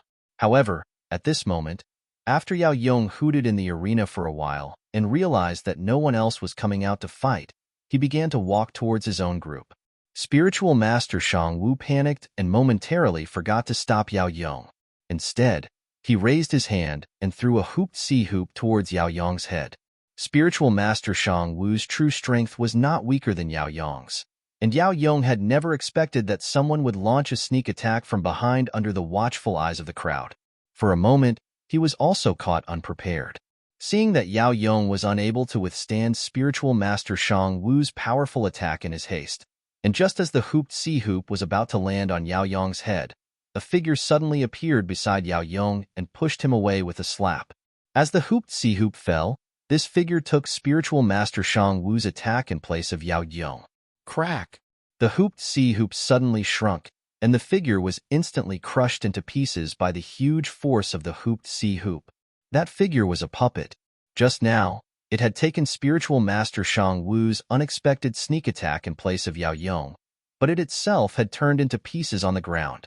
Looking at the pieces on the ground, Yao Yong's back was already drenched in cold sweat. He then cursed, "Which bastard is so despicable to use such a trick? Aren't you afraid that the North Sea cultivators will poke at your sect's back?" Yao Yong's words were extremely vicious. The cultivators of Songhai sect around Spiritual Master Shang Wu were momentarily stunned. Then, their faces burned. The cultivators who persuaded Spiritual Master Shang Wu to make a move now looked at Spiritual Master Shang Wu with a hint of blame in their eyes. Spiritual Master Shang Wu's face turned red from Yao Yong's scolding. Although it was a sneak attack, it was really an unintentional move. However, under the watchful eyes of the various sects in the North Sea, Spiritual Master Shang Wu's explanation would be futile. For a moment, he was in a dilemma. The Blue Sea sect had made perfected Shang Wu lose a lot of face today. Spiritual Master Shang Wu's blood surged when he thought of the ridicule from the various sects' cultivators, the anger of the sect's elders, and the cold eyes of his fellow disciples behind his back. Yao Yong saw that in the Songhai sect's camp, the dozen or so third-generation disciples who were originally standing together had used an undetectable clever method to place themselves in a formation that did not leave their own camp but completely isolated Spiritual Master Shang Wu. Spiritual Master Shang Wu naturally noticed the actions of his fellow disciples. How could he not understand their intentions? He, who was already blaming himself, suffered another blow in his state of mind. The true essence in his bloodline instantly lost its restraint and began to rampage in his body. Qi deviation? Yao Yong saw the cultivator from Songhai sect standing in front of him staring at him. He did not attack, nor did he say a word. Inexplicably, he became impatient from waiting. Just as he was about to open his mouth to ask what the other party meant, he saw the person's face suddenly turn purplish gold, and he immediately spat out a mouthful of blood. Yao Yong was shocked. His eyes widened and he said, "No way. You've become like this after I scolded you a few times? This is too ridiculous. That sneak attack of yours just now almost took my life." A cultivator in his 30s suddenly appeared behind Spiritual Master Shang Wu. The cultivator first looked at Yao Yong with a gloomy gaze. Yao Yong felt a pair of sharp swords directly piercing into the space in his heart. Yao Yong unconsciously took 2 steps back. Only then did he realize that the cultivator's gaze was so sharp that he was actually afraid. The cultivator in his 30s slammed his palm on Spiritual Master Shang Wu's chest. Spiritual Master Shang Wu screamed and immediately woke up from the demonic barrier. Looking at the person in front of him, Spiritual Master Shang Wu's face turned pale. He said in a low voice, "Uncle Master Shi, I'm incompetent." The cultivator in his 30s waved his hand and said, "You don't have to say anything. I, Uncle Master Shi, have seen everything that happened just now. That attack of yours was just an unintentional move. It's just that a man should be magnanimous. What's done is done, and what's wrong is wrong. How can you let someone say that you've gone mad with just a few words and almost destroyed your cultivation? With such a poor mental state, how could the old man not be angry?" Spiritual Master Shang Wu looked ashamed. The cultivator in his 30s waved his hand and said, "When you go back, go to the law enforcement hall to receive your 5 years of punishment. After that, go to Shishui Cliff to reflect on your past. If you have any problems with your cultivation in the future, you can ask me at Shi's cave." Spiritual Master Shang Wu looked excited and quickly said, "Thank you, Uncle Master." When the surrounding Songhai sect disciples heard that Spiritual Master Shang Wu was punished to go to Shishui Cliff to reflect on his mistakes, their faces showed envy. However, when they saw Spiritual Master Shi's gaze sweeping over, they all looked ashamed and lowered their heads, not daring to look at him. Spiritual Master Shi turned to look at Yao Yong and suddenly smiled. "You're Chu Xuanqing's disciple?"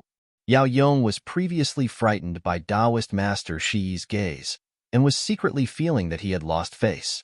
Hearing Taoist Master Shi's question, he immediately stood up straight and said, "Yes, may I ask who Senior is? Are you acquainted with Junior's master?" Spiritual Master Shi smiled and said, "That's right. I didn't expect Chu Xuanqing to teach a disciple who might be above him in the future." When Yao Yong heard that the other party actually looked down on his teacher, Spiritual Master Chu Xuanqing was also a cultivator who was about to succeed. Yao Yong immediately said angrily, "Senior, you have a big tone. My teacher is now in seclusion, and when he comes out, he will be Dharma idol Laozu. I wonder what ability Senior has." After a pause, Yao Yong blushed and said, "I wonder if Senior dares to give me some advice?" Spiritual Master Shi looked at the indignant Yao Yong and laughed involuntarily. "You really don't know the immensity of heaven and earth. You're really similar to Chu Xuanqing in the past, but you're far from qualified now." Yao Yong still wanted to say something, but his vision blurred and Spiritual Master Shi suddenly disappeared. In the void on Zhenling's side, Spiritual Master Gua Xianshan said with a somewhat solemn expression, "Zhang Shi? I didn't expect him to also come." Lu Ping saw that many of the late core forging adepts around him had ugly expressions on their faces, so he asked, "Uncle Master, who is this Zhang Shi?" Spiritual Master Gua Xianshan looked at Lu Ping and said, "This person is a peerless genius among the second generation of the Songhai sect. Back then, among the North Sea adepts of the same generation, this person was once on par with the North Sea Gemini. Later, I heard that he committed some kind of mistake and was suppressed by the East Pole Laozu. There hasn't been any news of him for decades. This time, he's already at the peak of the core forging stage, and he's only one step away from the Dharma stage." Lu Ping said disapprovingly, "Although this person is strong, he's too arrogant. Didn't Uncle Master also advance to the Dharma stage before him?" Spiritual Master Gua Xianshan shook his head and said, "It's not the same. Even though I'm stronger than him now, once this person advances to the Dharma stage, I'm afraid he'll be able to overpower me. In this confrontation between the two sides, Uncle Master, I'm a surprise weapon to be used against the opponent's Dharma adepts. However, with Zhang Shi here, whether it's the Xinling sect or our own sect, no core forging adepts are a match for him. This person has such strength? Could it be that even if Uncle Master sealed his Dharma stage cultivation, he still wouldn't be a match for him?" Lu Ping did not quite believe it. Spiritual Master Gua Xianshan looked at Lu Ping and said, "If Senior Tianlin had not advanced to the Dharma stage, he would definitely be able to overpower him.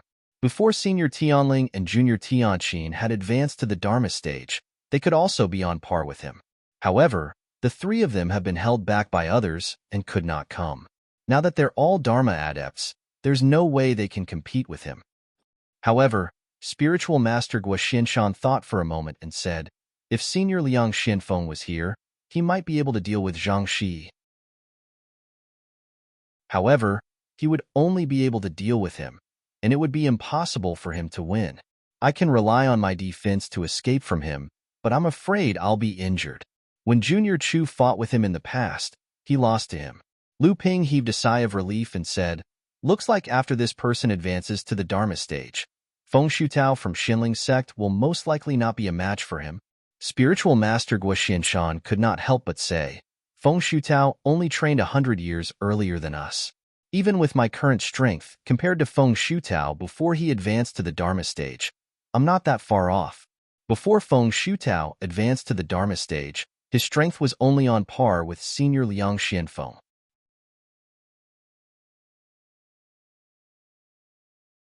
Chapter 598.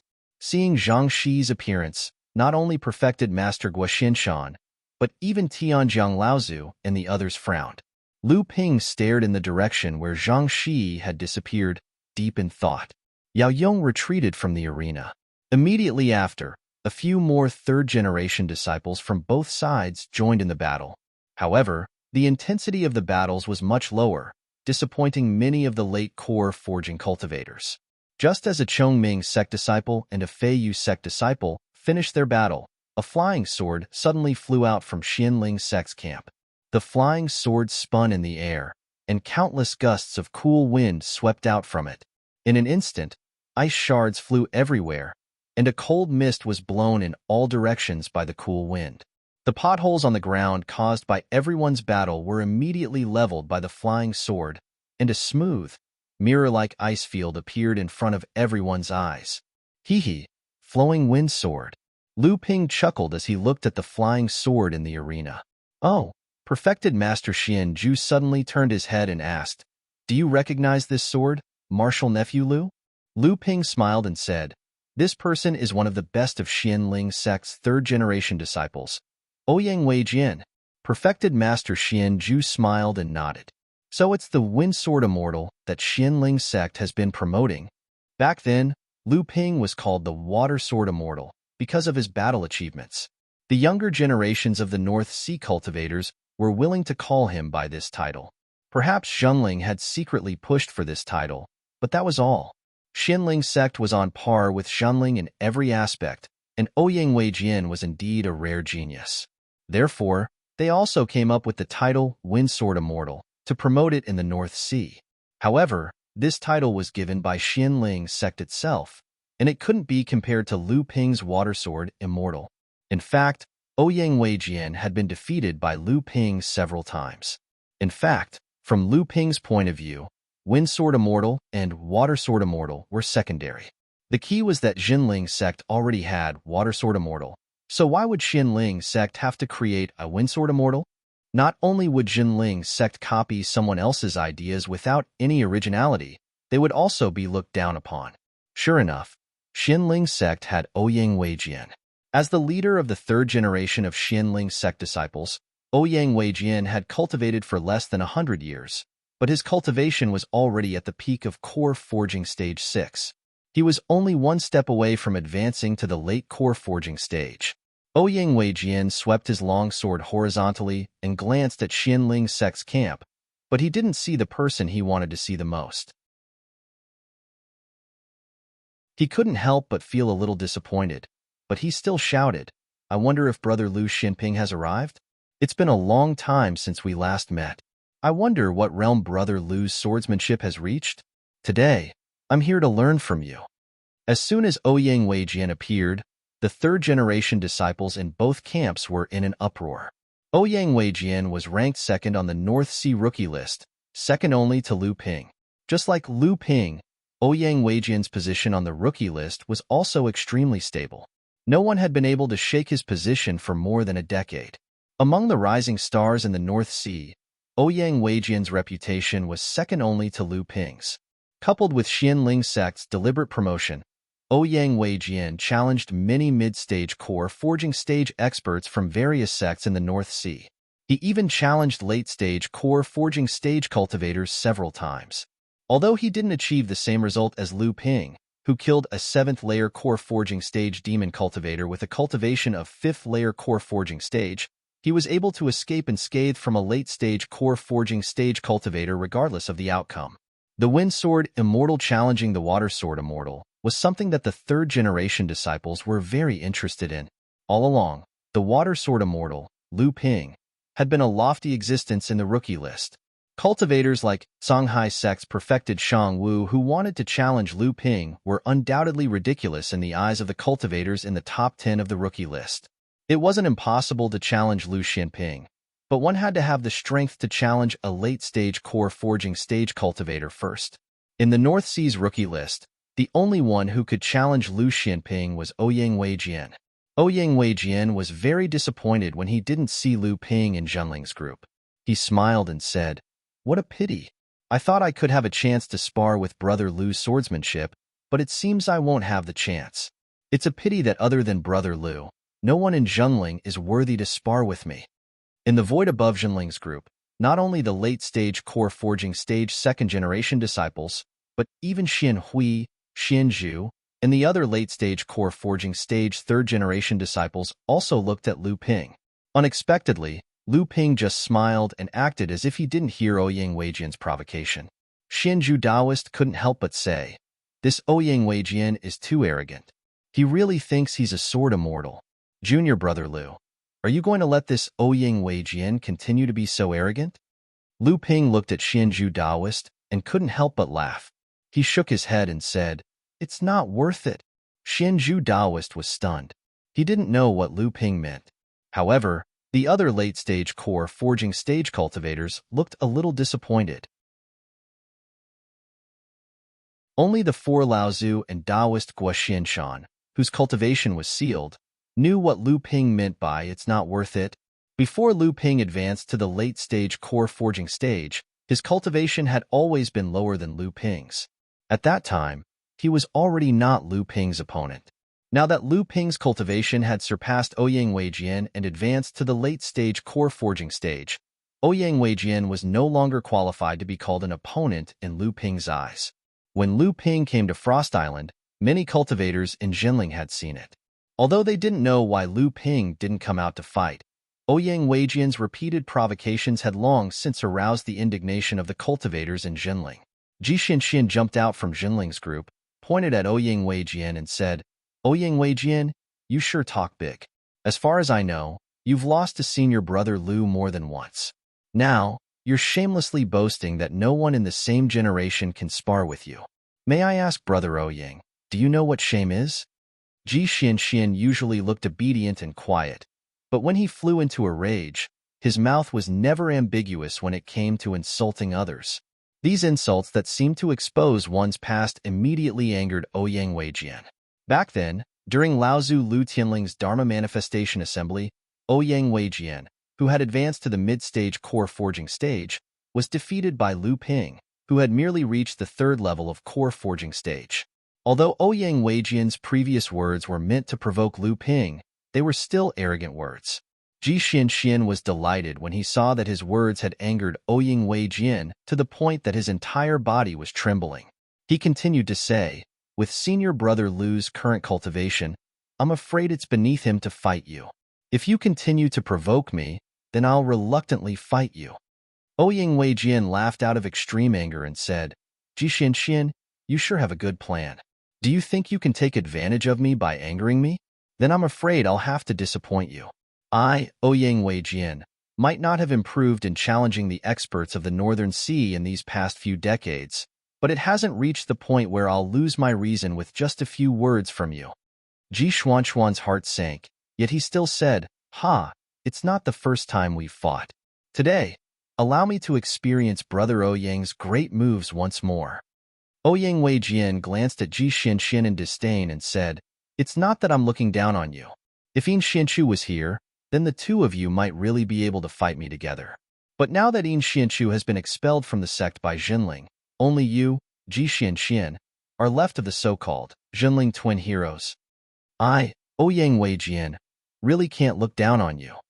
On the Northern Seas rookie rankings, Ji Xianxian was ranked 10th, and Yin Xianchu was ranked 9th. Although the two of them were also in the top 10 of the rookie rankings, they'd only started to be ranked in the last 5 or 6 years, whereas Lu Ping and Ouyang Weijian had occupied the top 2 positions on the rookie rankings for over 10 years. In these 10 years, how many cultivators who had cultivated for more than 100 years had lost their qualifications to be ranked on the rankings? At the very least, Ji Xianxian knew that his sect originally had 2 cultivators who were ranked in the top 10. Daoist Xianshang and Daoist Xianlei had lost their qualifications to be ranked because they had cultivated for more than 100 years. Ji Xianxian and Yin Xuanchu's positions on the rookie rankings had risen again and again. Admittedly, it was due to their own hard work that had greatly increased their strength, but there was still a gap between them and Daoist Xianshang and Daoist Xianlei. However, it was precisely because of people like Daoist Xianshang and Daoist Xianlei that Lu Ping and Ouyang Weijian had forcefully suppressed their positions on the rookie rankings for over 10 years. Ouyang Weijian wasn't boasting when he said that Ji Xianxian didn't have the qualifications to challenge him. Ji Xuanchuan's expression was gloomy. Suddenly, 2 tall puppets appeared on both sides of his body. One was in human form with golden armor, and the other was in beast form with black armor. The 2 puppets flanked Ouyang Weijian from both sides. Ouyang Weijian laughed lightly and said, "Ji Xianxian, when will you learn to use your own strength to defeat your opponent?" Ji Xuanchuan's expression shook. His teacher, Daoist Xianhuai, had also said these words before. Ji Xianxian was a genius at making puppets that was rarely seen in Jinling for hundreds of years. Ji Xianxian himself was also obsessed with making puppets. When he was in the middle stage of core forging, he was already able to make puppets that were on par with his own strength. Moreover, he was able to skillfully control 2 puppets that were on par with his own cultivation. This also caused Ji Xuanchuan's strength to always be at the top amongst cultivators of the same level. However, there was one day when Daoist Xianhuai looked at Ji Xianxian and could not help but advise him, although puppets are sharp weapons in battle, they are still external objects in the end. True experts still rely on themselves to gain a foothold in the world. You're so obsessed with puppets and blindly use them as your ability to survive. In the end, you won't be able to compete with the true experts of the cultivation world. Unfortunately, Ji Xianxian didn't listen to his teacher's kind words at all. Today, when he heard Ouyang Weijian say words that were similar to his teacher's, Ji Xuanchuan's heart was immediately thrown into chaos. Sometimes, what people could truly listen to and believe without a shred of doubt was the words of their opponents. With Ouyang Weijian's eyesight, he saw that the 2 puppets that were flanking him suddenly stopped midway for no reason at all. This flaw was immediately seized by Ouyang Weijian. The flowing wind sword turned into a real flowing wind and disappeared in front of Ouyang Weijian in an instant.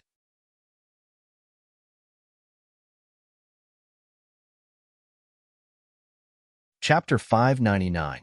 In a battle between experts, everything was decided by the slightest hair.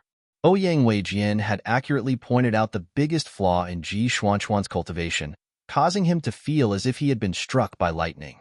Ouyang Weijian took the opportunity to turn the flowing wind sword into a flowing wind, and when it appeared again, it was already in front of Ji Xuanchuan's chest. Ji Xianxian turned pale with fright, and a huge shield immediately appeared in front of him, shielding his entire body behind it. Ding! A crisp sound rang out. Although the flowing wind sword was only a slender flying sword, the force on the sword caused Ji Xuanchuan's body to sway uncontrollably. The 2 puppets on his left and right were also affected by this, causing them to stumble.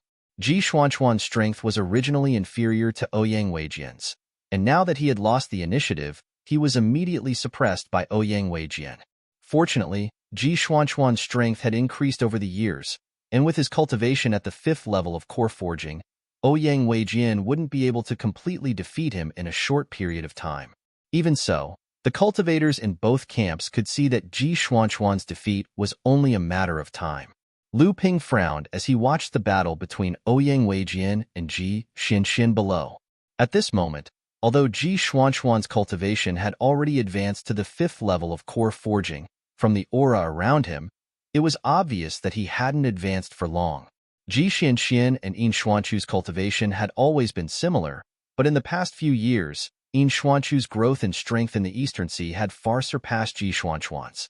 Ji Xianxian, on the other hand, was clearly somewhat infatuated with the creation of puppets and didn't attach much importance to the growth of his own strength.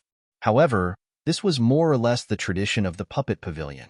During the early stages of cultivation, the strength of the cultivators of the puppet pavilion increased extremely quickly due to the use of puppets. Often, they could rely on the strength of puppets to jump ranks and challenge opponents.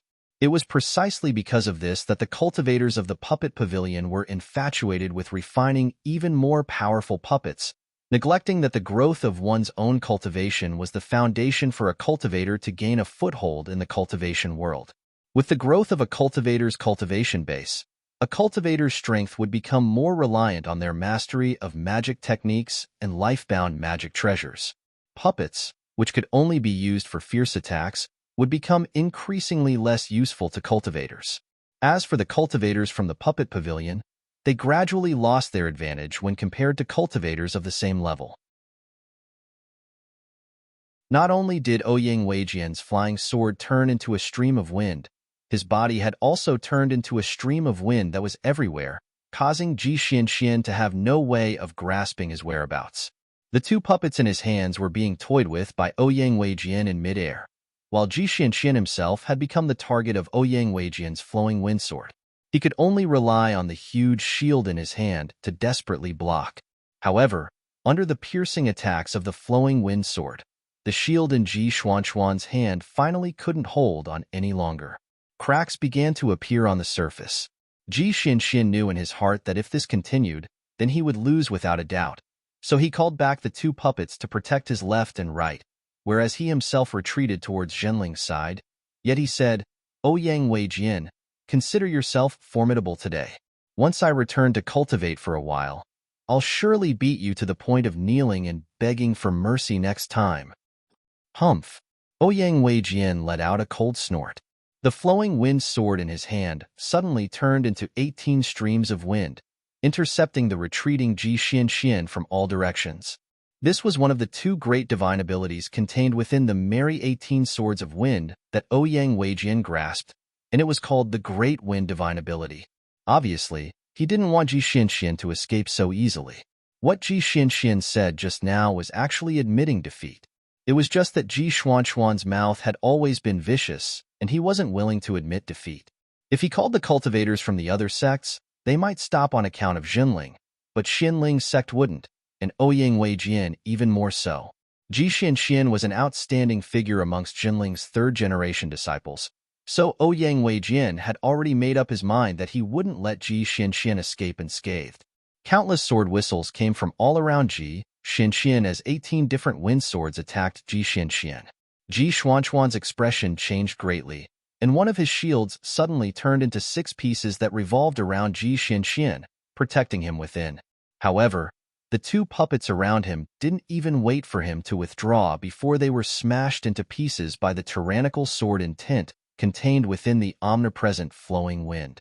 70% of Ji Xuanchuan's abilities were on his puppets. Seeing that 2 of his puppets had been destroyed, blood immediately flowed out of Ji Xuanchuan's mouth. Under the protection of the 6 small shields, his body quickly flew towards Zhenling's camp. However, after Ouyang Weijian destroyed Ji Xuanchuan's puppets, he still didn't defend himself. The flowing wind sword chased after Ji Xuanchuan's back and stabbed towards his heart. Just as the flowing wind sword was about to pierce Ji Xuanchuan's back, countless trees and brambles suddenly rose from the ground behind Ji Xianxian. In an instant, they turned into a wall of trees, blocking all of the whistling wind outside the forest. Seeing that Ji Xianxian had taken the opportunity to escape back to Zhenling's camp, Ouyang Weijian knew that he no longer had a chance. Thus, he extended his hand and waved. Countless streams of wind retreated from the forest and once again gathered in his hand, gradually transforming into a green flying sword. From Zhenling's camp, a cultivator in his 30s who was dressed like a scholar walked out. When Ouyang Weijian saw this person, his eyes narrowed. The cultivator cupped his hands towards Ouyang Weijian and said, "Both sides are fighting without killing each other. My junior brother Ji has already admitted defeat, yet you are still chasing after him. Clearly, you want to kill my junior brother Ji. I am untalented. Although I am still a third-generation disciple, I have cultivated nearly 100 years more than Spiritual Master Ouyang. I would like to shamelessly seek guidance from Spiritual Master Ouyang. I hope that you will not be stingy with your guidance. Ouyang Weijian looked at the person in front of him. He could feel that although this person's cultivation level was the same as his, the person's true essence was incomparably thick. It was obvious that he was Zhenling, a cultivator who had been stuck at the 6th layer of the core forging realm and had yet to break through. There were a few cultivators like this in Xianling sect, but most of them were like this cultivator in front of him because they wanted to find a high-grade and more suitable heaven and earth spirit treasure to help them advance to the late core forging realm in preparation for advancing to the transcendence realm in the future. These cultivators didn't do so because they were weak. On the contrary, these cultivators didn't hesitate to lower their cultivation speed for their future achievements. After enduring for decades, their foundation was unfathomable, and Ouyang Weijian had no choice but to treat them with caution. At this time, a cultivator from Xianling sect who already knew this person told Ouyang Weijian about his background. Ouyang Weijian's heart trembled, but he still smiled and said, I was wondering who it was. So it's Zhang Tianlin, Laozu's eldest disciple, Spiritual Master Xintian. Spiritual Master Xintian. 100 years ago, he was also an all-powerful figure on the North Sea's rookie list. He was also one of the top 10 on the rookie list. However, back then, the rookie list wasn't as competitive as it was now. The top 25 cultivators on the list were all in the mid-core forging realm. This was something that wouldn't have happened in Spiritual Master Xuantian's time. Spiritual Master Xintian smiled faintly. Although he thought that his cultivation level was only on par with Ouyang Weijian's, he had accumulated more than 100 years of cultivation. Even if he defeated Ouyang Weijian, he would still lose face. It was just that today, he heard that junior brother Liu Xinping had arrived, but he still hadn't shown up. Under such circumstances, the only people who could be on par with Ouyang Weijian were the few third-generation disciples who had delayed advancing to the late core forging realm because they were waiting for a suitable heaven and earth spirit treasure. Just as Spiritual Master Xintian was about to attack, he suddenly heard a sigh coming from the sky. Spiritual Master Xuantian's face lit up. He smiled at Ouyang Weijian and retreated. Ouyang Weijian remembered the person who sighed. He looked up at the sky and coldly said, So brother Liu has arrived long ago. Why didn't you show up? Why did you watch your junior brother be defeated by me? Could it be that with brother Liu's cultivation, you want to make your junior brother consume my Zhen Yuan first and then win? Lu Ping's figure still hadn't appeared in the sky. Lu Ping didn't care about Ouyang Weijian's sarcasm. He faintly said, I originally didn't want to pay attention to you, but Brother Ouyang kept forcing me, so I had to make a move. Since Brother Ouyang has just fought with Junior Brother Ji, I don't want to take advantage of Brother Ouyang. Let's decide the outcome with one move. Ouyang Weijian was furious when he heard Lu Ping's words. Deciding the outcome with one move meant that Liu Xinping was confident he could defeat him in one move. Not only Ouyang Weijian, but the spectators from Zhenling, Xianling, and other sects were also in an uproar. Deciding the outcome with one move? This Liu Xinping was really arrogant. Ouyang Weijian was already arrogant, but now someone even more arrogant had appeared. In the sky shrouded in green mist, Spiritual Master Xianju frowned and said, Junior brother, how confident are you? Lu Ping looked up and found that it wasn't just Spiritual Master Xianju, but the other cultivators also had ugly expressions. They all felt that Lu Ping was being too arrogant. Spiritual Master Guo Xinshan thought for a moment and said, If that's the case, it'll be a bit unfair. The crowd didn't know what Spiritual Master Guo Xinshan meant, but Lu Ping and the four Laozu knew what he meant. Spiritual Master Guo Xinshan was saying that if Lu Ping fought with his late core forging cultivation, it would be an unfair win. Lu Ping flashed a reassuring smile at Guo Xinshan and pointed his finger at Ouyang Weijian. A golden light flashed and disappeared. Although Lu Ping's words were arrogant, after Lu Ping finished speaking, all the cultivators looked expectantly in the direction where Lu Ping's voice came from. They all wanted to see if the famous Water Sword Immortal could defeat the Wind Sword Immortal in one move. Suddenly, A golden light flashed in the sky. He made his move. Ouyang Weijian's heart tightened. All he could focus on was the golden light in the sky. He made his move. The cultivators from the various sects were excited. This was definitely a clash between Jinling and Xianling sects' most outstanding third-generation disciple. Perhaps it would also be a preview of the final outcome of the battle between Jinling and Xianling sect in the future. The golden light didn't move as fast as lightning, but as it got closer, it looked more and more majestic. As it got closer, Ouyang Weijian's expression became more and more solemn. At this moment, the cultivators from the various sects suddenly exclaimed. When everyone looked at the sky again, the golden stream of light had turned into a golden torrent. It was like a heavenly river descending from the sky, charging towards Ouyang Weijian with an unstoppable momentum. Ouyang Weijian's countenance changed slightly.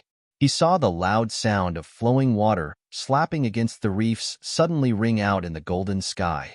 As it expanded and contracted, it seemed as if it was scouring the invisible banks on both sides of the river. Piles of golden waves rolled up, bringing with them the chill of sword light. Rocks pierced through the sky, waves beat against the shore, and 1,000 piles of snow were swept up. This was the true power of the great river flow's east sword technique.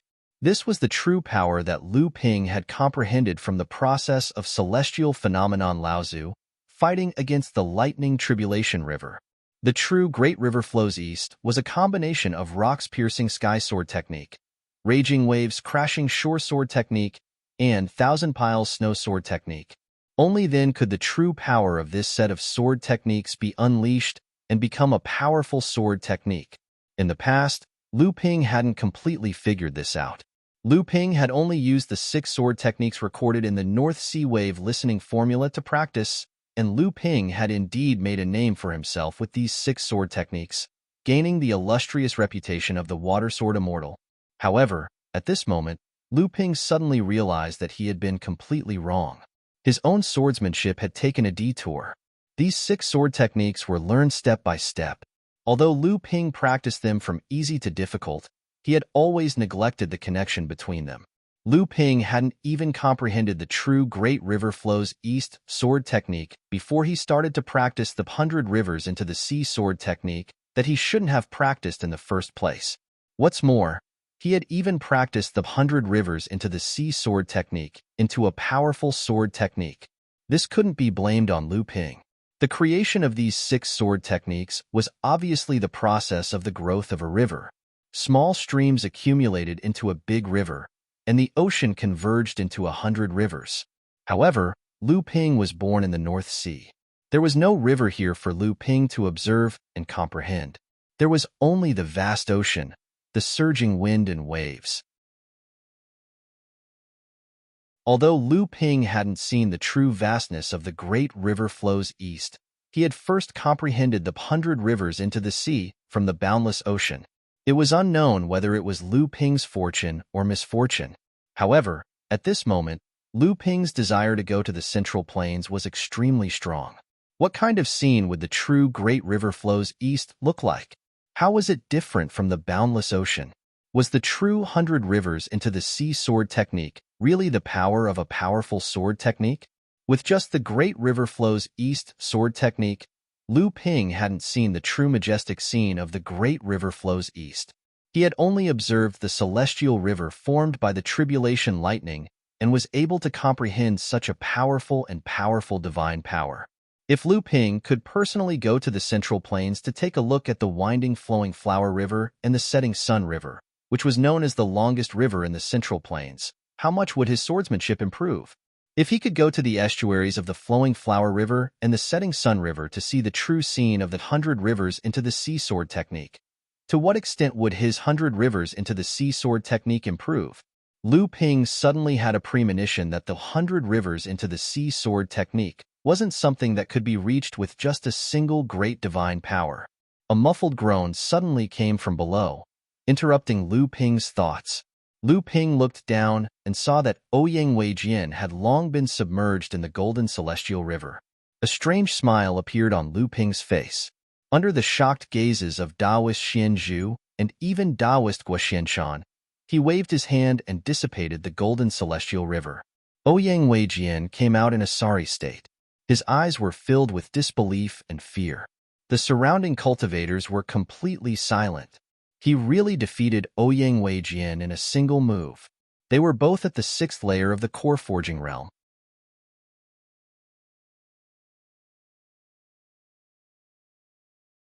Chapter 600. The water sword immortal Lu Xuanping's shocking sword had ended the battle between the 3rd-generation disciples of both sections. With such a precious gem right in front of them, anyone else's battle would be nothing more than broken bricks and broken tiles. Even if someone was thick-skinned enough to challenge them, no one would be in the mood to watch. Everyone was thinking about the same question. Both of them were at the 6th level of core forging, and both of them had great sword arts. How could Lu Xinping defeat Ouyang Weijian in one move? One should know that Ouyang Weijian also had the title of Wind Sword Immortal, and the 18 Merry Swords of Wind was also Xian Ling Sect's famous sword technique in the North Sea. Ouyang Weijian's record of challenging cultivators from various sects in the North Sea was not fake. So how could the Water Sword Immortal be so much stronger than the Wind Sword Immortal? They couldn't figure it out. They couldn't figure it out. The 3rd-generation disciples weren't the only ones who couldn't figure out what was going on. In the Mystic Ice Palace, everyone was silent with their heads lowered. No one knew what they were thinking. Lu Ping didn't mind, but the crowd was still immersed in Lu Ping's sword strike. As a junior, he didn't want to be the first to gain the upper hand. Although enlightened Master Xian Zhu and the others were surprised, they were mostly happy and envious. As for the late-stage core forging cultivators, Guoxianshan and the other avatar Laozu were deep in thought. Although they knew Lu Ping's true cultivation, Lu Ping had clearly suppressed his cultivation to the 6th level of core forging, not revealing that he was at the 7th level of core forging. On the morning of the 2nd day, the sky on Frost Island was already very late. A huge ray of light streaked across the sky and landed on Zhenling's camp. An almost invisible barrier rose from the camp of Zhenling's sect, firmly enveloping them in it. The light landed on the barrier and exploded, lighting up the dark sky. Countless rays of light rose from the inside and outside of the barrier. The battle between Xianling's sect and Blue Sea sect for Zhenling's medium-sized spirit stone mine had finally begun. More than 100 core forging cultivators from both sides were engaged in a chaotic battle. There were even 9 Dharma adepts, Laozu. In such a huge battle, even early core forging disciples had to be careful, for fear of accidentally becoming cannon fodder. Xianling's sect and Songhai sect had gathered the strength of the 6 sects of the North Sea, so they had the advantage in numbers. On the other hand, Zhenling's sect, Chongming sect, and Yujin sect had the power of formations. At this time, the mid and early core forging cultivators had already started fighting. Although Zhenling's side did not have the advantage in numbers, with the support of the defensive array that Zhenling had set up beforehand, they were barely able to resist the enemy's attack. Zhenling sect's defensive array was designed by Taoist master Taoist Xianshan. At the beginning, it was just an early warning array to prevent the cultivators he sent into Zhenling sect's territory to discover the secret of the mid-sized spirit stone mine. However, Zhenling sect had already anticipated that the secret of the spirit stone mine would be revealed sooner or later. While Taoist master Taoist Xianshan was designing the early warning array, the nodes of the array also served as the foundation of a profound ice array. Therefore, after Zhenling and the other sects discovered the secret of the spirit stone mine, Zhenling was able to quickly change the warning array to a profound ice array, disrupting the sneak attack plan of Songhai sect and Xianling sect. The profound ice array was set up at the entrance of the spirit stone mine under the ice cliff. This place was originally set up by Lu Tianling and Laozu as a garrison. He led a spirit vein that was found on the island there. After all these years, under Zhenling's careful management, the spirit vein here had grown to the point where it was half a medium-sized spirit vein. Lu Ping was speechless after feeling the density of the spirit energy in the profound ice temple. He had been operating on Huangli Island for 70 to 80 years, and he had only just upgraded the spirit vein there to a medium-sized spirit vein. It would still take a year for it to completely form. Zhenling had casually operated on Frost Island for more than 10 years, and he had nearly 2 medium-sized spirit veins. An individual couldn't be compared to a sect. Of course, the black ice formation that was supported by two medium spiritual meridians was barely enough to defend against a core forging adept's attack. However, if a Dharma adept were to attack, the formation would most likely not be able to hold out. Therefore, when the 5 Fa Xiang Laozu from Xinling sect and Songhai sect appeared, the 4 Laozu, Tianlu, Tianjiang, Tongjian, and Saming, rose into the air and directly went out of the array to meet the other party. Of course, the reason why the profound ice array was placed here was because the spirit vein was gathered here. Another reason was that when the cultivator's attack reached saturation and the spirit vein was no longer able to support the array, the cultivator guarding the array would inlay high-grade spirit stones on the array and use the spirit stones to replenish the power of the spirit vein. Next to the array was the entrance to Zhenling's medium-sized spirit stone mine. The mine's spirit stones were continuously sent to the entrance to supply the array at any time. This could be considered a favorable position.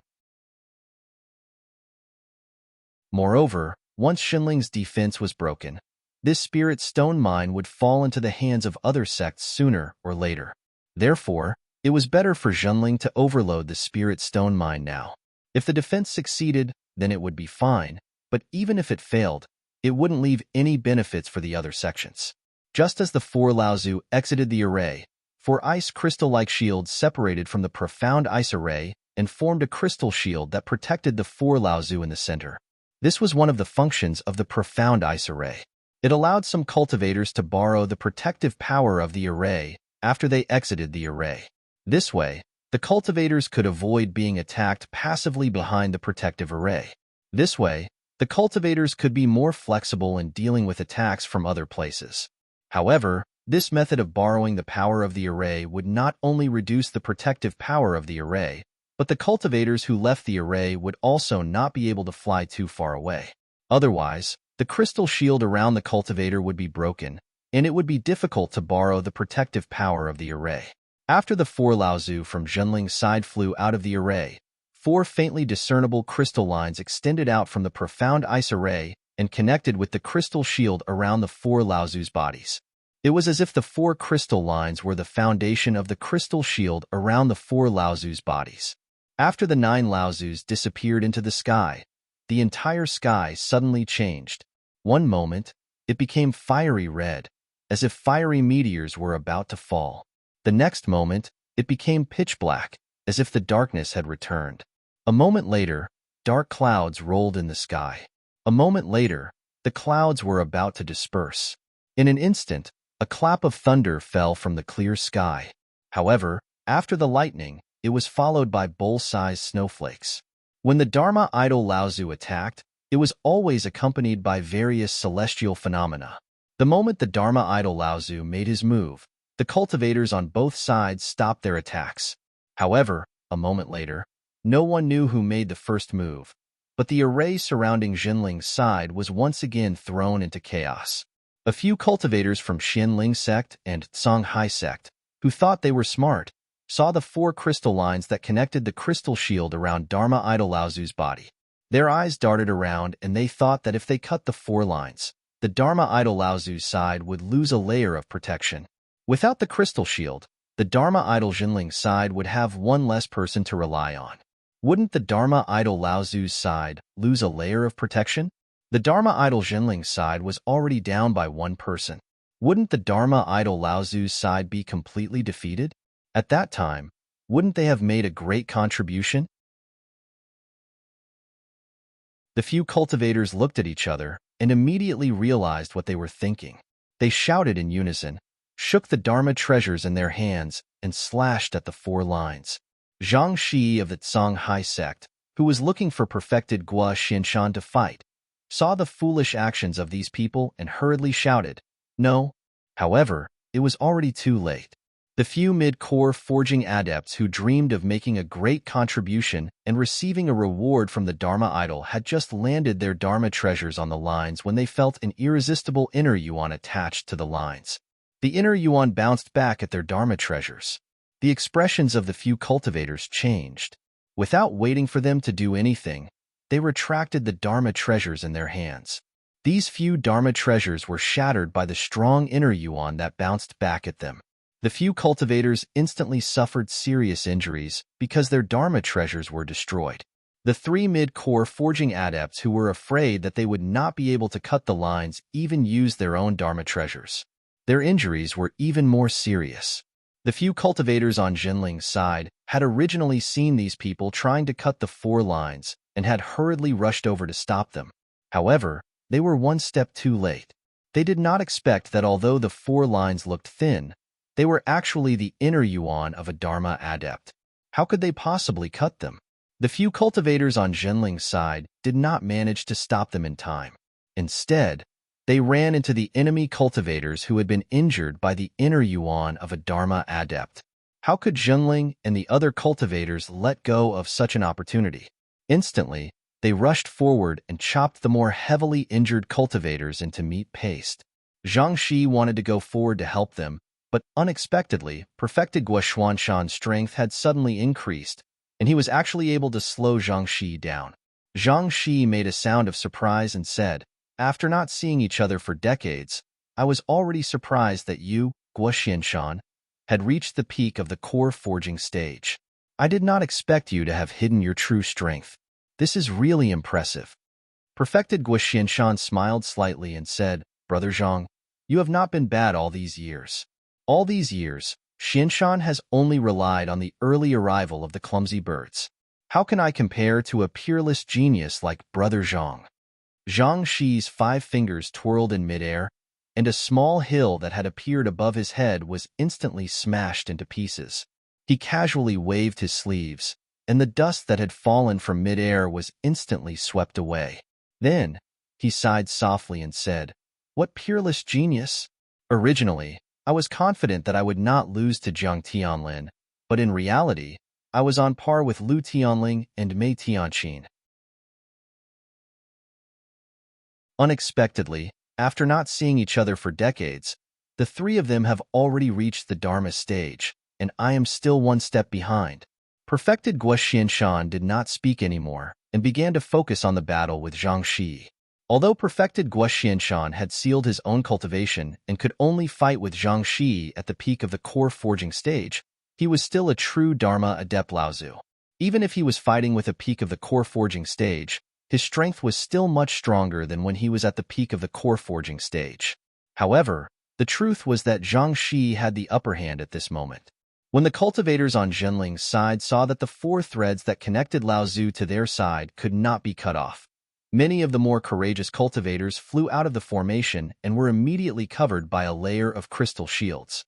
The cultivators on Zhenling's side were overjoyed, and with the help of the crystal shields, they launched a counterattack against the cultivators of Xianling sect and Songhai sect. Lu Ping immediately flew out of the crystal shield and covered himself with a crystal shield. Then, he directly pounced on a Xianling sect cultivator at the 6th stage of the core forging stage.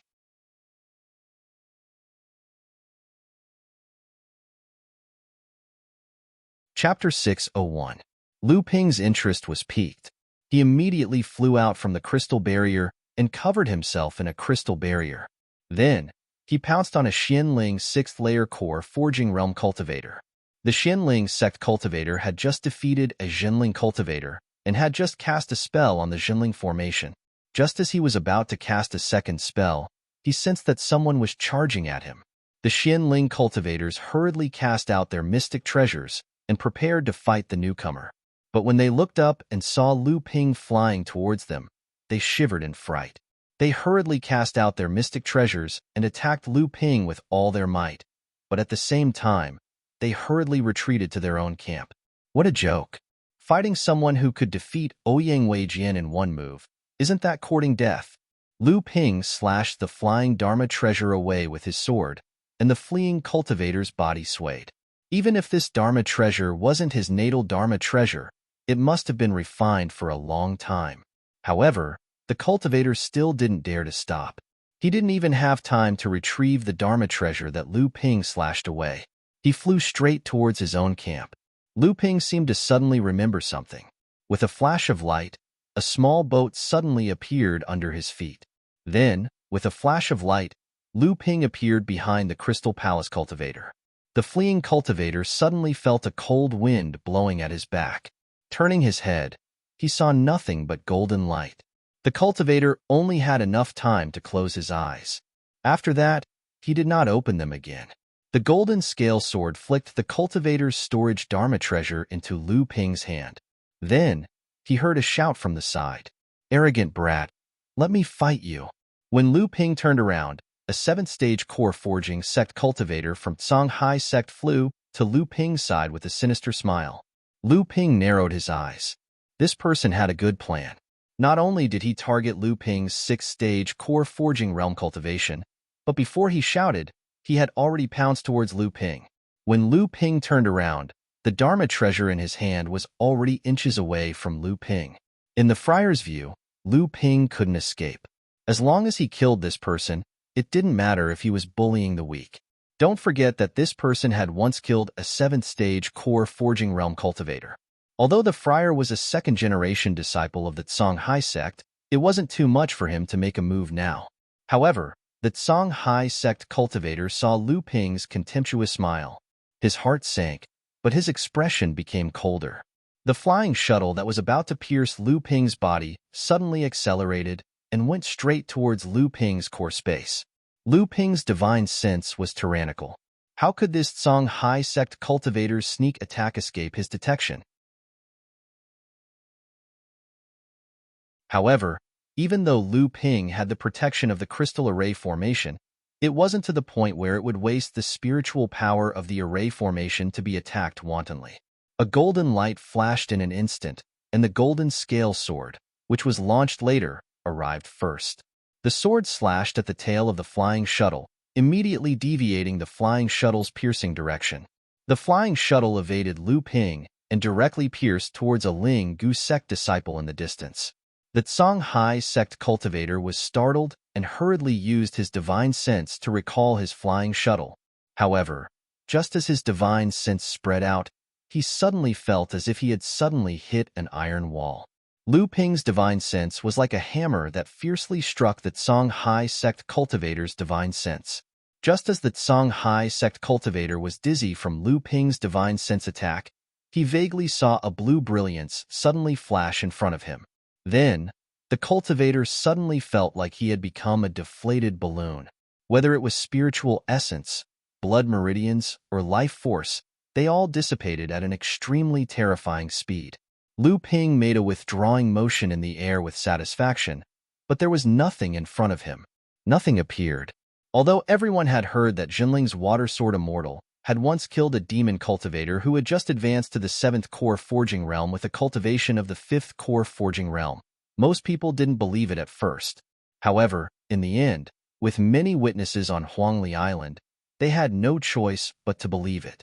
However, today, they saw Lu Ping kill a late core forging realm cultivator with their own eyes.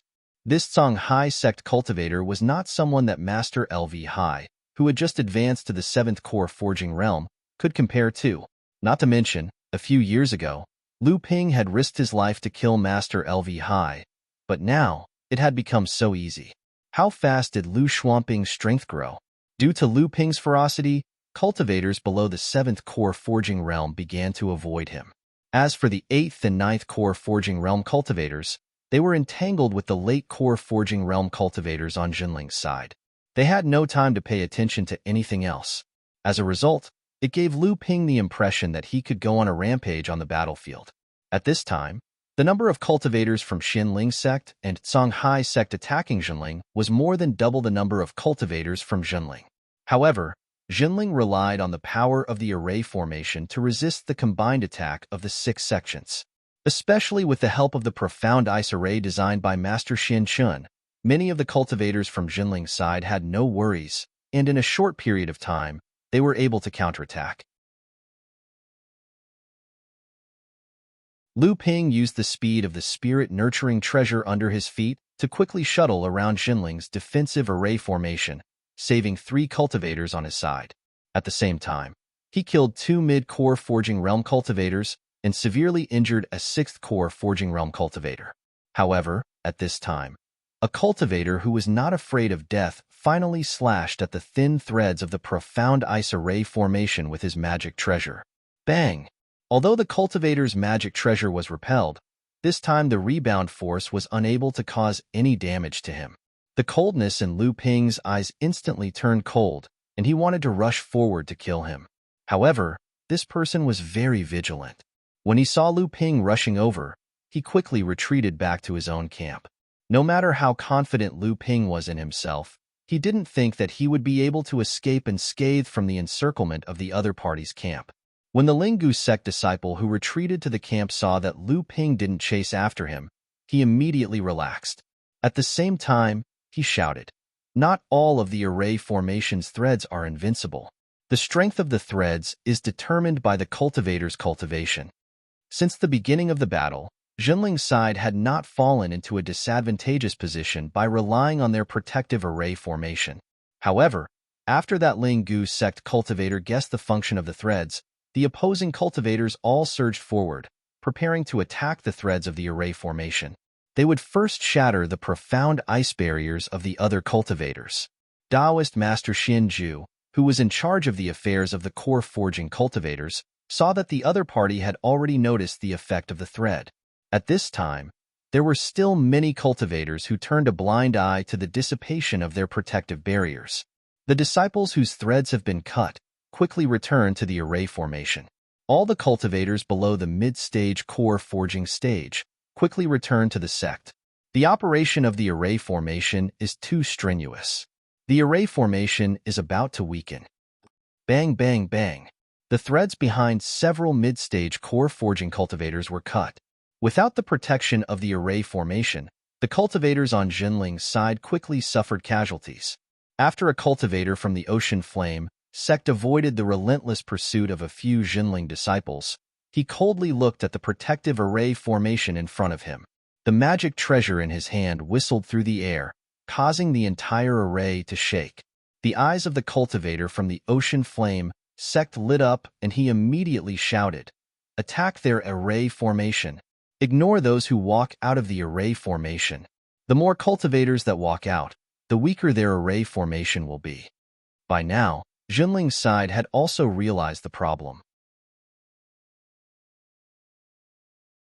When the mid-stage core forging cultivators heard Taoist Master Xianju's words and heard the clamor of the Ocean Flame sect cultivators, they all returned to the mystical ice array.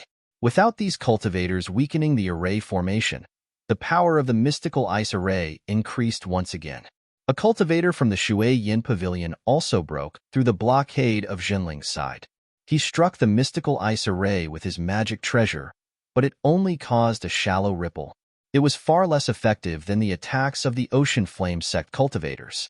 As a result, the cultivators on Jinling's side who went out to fight were only the four Laozu, the late-stage core forging cultivator, and Lu Ping. The other cultivators obediently returned to the mystical ice array, relying on the protection of the array formation to resist the enemy's attacks. Just as the two sides were once again in a stalemate, a powerful pressure suddenly rose from Xianling's camp, pressing down on the cultivators on Jinling's side in the mystical ice array. Even with the protection of the array formation, many of the mid-stage and early-stage core forging cultivators turned pale from the pressure. A Dharma adept. Not only did Jinling's side have a Dharma adept hiding in Xianling's camp, even the cultivators from Songhai sect were not in a good mood. Xianling sect had gained another Dharma adept, which meant that Songhai sect's dream of replacing Xianling sect as the second largest sect in the North Sea would have to be delayed again. Who was this person? Just when everyone was guessing, a green sword light tore through the sky and slashed one of the threads in the middle. Oh no, it's Uncle Fornax's mystical ice shield. Senior Brother Gua. Enlightened Master Xianju cried out to Enlightened Master Gua Xinshan for help, obviously asking him to release the seal on his cultivation. However, Enlightened Master Gua Xinshan did not seem to hear him. He was still focused on fighting Zhang Shi with his peak core forging cultivation. Just then, a clear whistle sounded. A middle-aged cultivator with a long beard flew out from Xianling's camp. He pointed his finger, and the green sword light slashed at another thread. That was Yujin sect's mystical ice shield, Laozu's mystical ice shield. Lin Shuqing. Enlightened Master Xianju was not the only one who cried out in shock. Even Lu Ping recognized this late core forging cultivator from Xianling sect the one who made things difficult for him at Tianling's master's wedding. He did not expect this late core forging cultivator to reach the Dharma stage so quickly.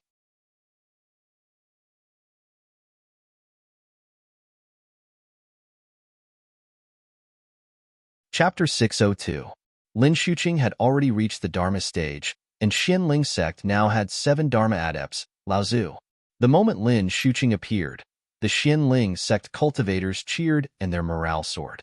On the other hand, the cultivators on Zhenling's side were filled with despair. Under these circumstances, the appearance of a Dharma adept Laozu in a local camp meant something that all the core forging cultivators knew very well. Just as Lin Shuqing's green flying sword was about to slash at the thread connecting Laozu's profound ice shield, perfected Master Guo Xianshan, who was fighting Zhang Shi, suddenly released an aura that was even stronger than Lin Shuqing's. Dharma adept. Our sect has also hidden a Dharma adept. Zhenling's fall caused him to climb to the highest peak. This time, Guo Tianshan Laozu no longer hid his cultivation base. He pushed his palms towards Zhang Shi, and each of his palms turned into a small mountain that slammed towards Zhang Shi. After unleashing this attack on Zhang Shi, a Dharma treasure the size of a mountain suddenly rose above Guo Tianshan Laozu's head and collided with Lin Shuqing's green flying sword. So even you have reached the Dharma stage. Zhang Shi let out a strange cry. It was hard to tell if his voice was filled with disappointment or envy, but he didn't dare to slow down. Even though he was facing a Dharma adept Laozu's attack, Zhang Shi wasn't afraid at all. Suddenly, a pair of Dharma treasures that looked like knives and swords appeared in his hands. Zhang Shi threw the 2 Dharma treasures into the air. Immediately, the 2 mountains formed from Guo Tianshan Laozu's inner yuan danced rapidly in the air. Seeing but not seeing was exasperating. Hearing but not hearing was exasperating.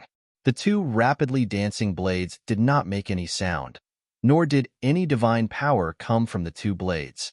However, every time the blades moved, a ridge would be cut off from the 2 mountains. As the blades moved faster and faster, more and more ridge was cut off from the mountain, and the 2 mountains shrank rapidly. However, these 2 mountain peaks were, after all, spells cast by Fa Xiang Laozu.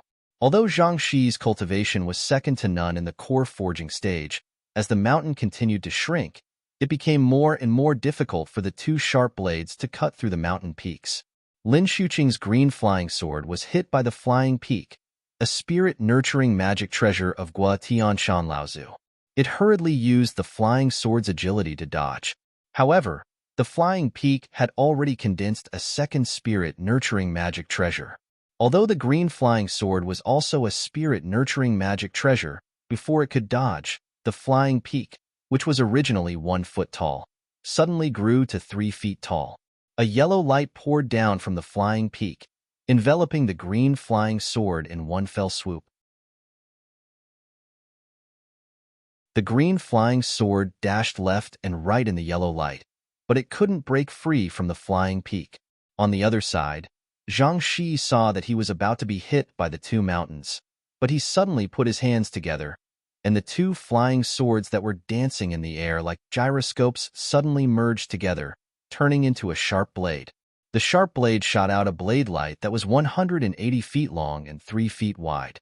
Zhang Shi raised his hands high and slashed at the 2 mountains that were close at hand. The huge blade light in the sky also silently slashed down. Silently, one of the 2 mountains formed by Zhen Yuan condensed Jin earth essence was suddenly cut in half. Before the mountain fell into the sea, the Jin earth essence dissipated in the air. The other mountain whistled down, but Zhang Shi didn't have time to recover enough Zhen Yuan to slash out a second blade light. He suddenly let out a loud shout and quickly waved his hands twice. The sharp blade light once again slashed at the last mountain, but the power was not the same as the first one. 2 large mountain ridges were cut down, but the mountain was only reduced by 1/3. The remaining mountain finally came crashing down on Zhang Shi's head. Zhang Shi's hands drew a semicircle in the air again. The 2 blades, which were originally joined together, separated and turned into a rapidly spinning cone, drilling towards the bottom of the falling mountain. Zhang Shi jumped up and followed the 2 light blades towards the falling mountain. The 2 blades quickly drilled a passage in the middle of the mountain, and Zhang Shi followed the light blades and drilled up the passage. With a loud bang, the mountain fell to the ground, but the top of the mountain was also broken by the two blades. Zhang Shi flew out of the mountain, his face covered in dust. At the same time, he coughed repeatedly. Obviously, although he had just resolved the blow of Gudian Mountain Laozu, he had paid a heavy price. However, without waiting for Zhang Shi to calm down, a shout sounded, and a talisman appeared on top of Zhang Shi's head. Suddenly, a clap of thunder sounded in the sky, and a lightning bolt as thick as a bucket suddenly fell down. Spiritual Master Xuanju, who had been commanding the cultivators of Zhenling to defend against the enemy's attacks, had appeared on the battlefield at some point. It was obvious that he was going to beat the enemy when they were down. On the other side, Lin Shuqing Laozu, who had been acting as a surprise attack, had not expected that Zhenling's side would also have a hidden Laozu.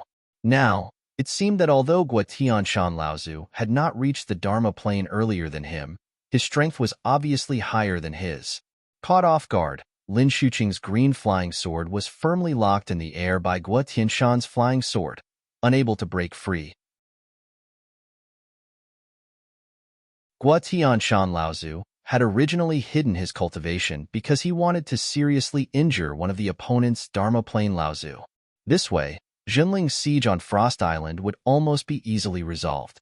However, after the battle with Zhang Shi, Guotianshan Laozu thought that even if he could not seriously injure one of the opponent's Laozu, as long as he could kill Zhang Shi, it would at least be a huge blow to the Blue Sea sect.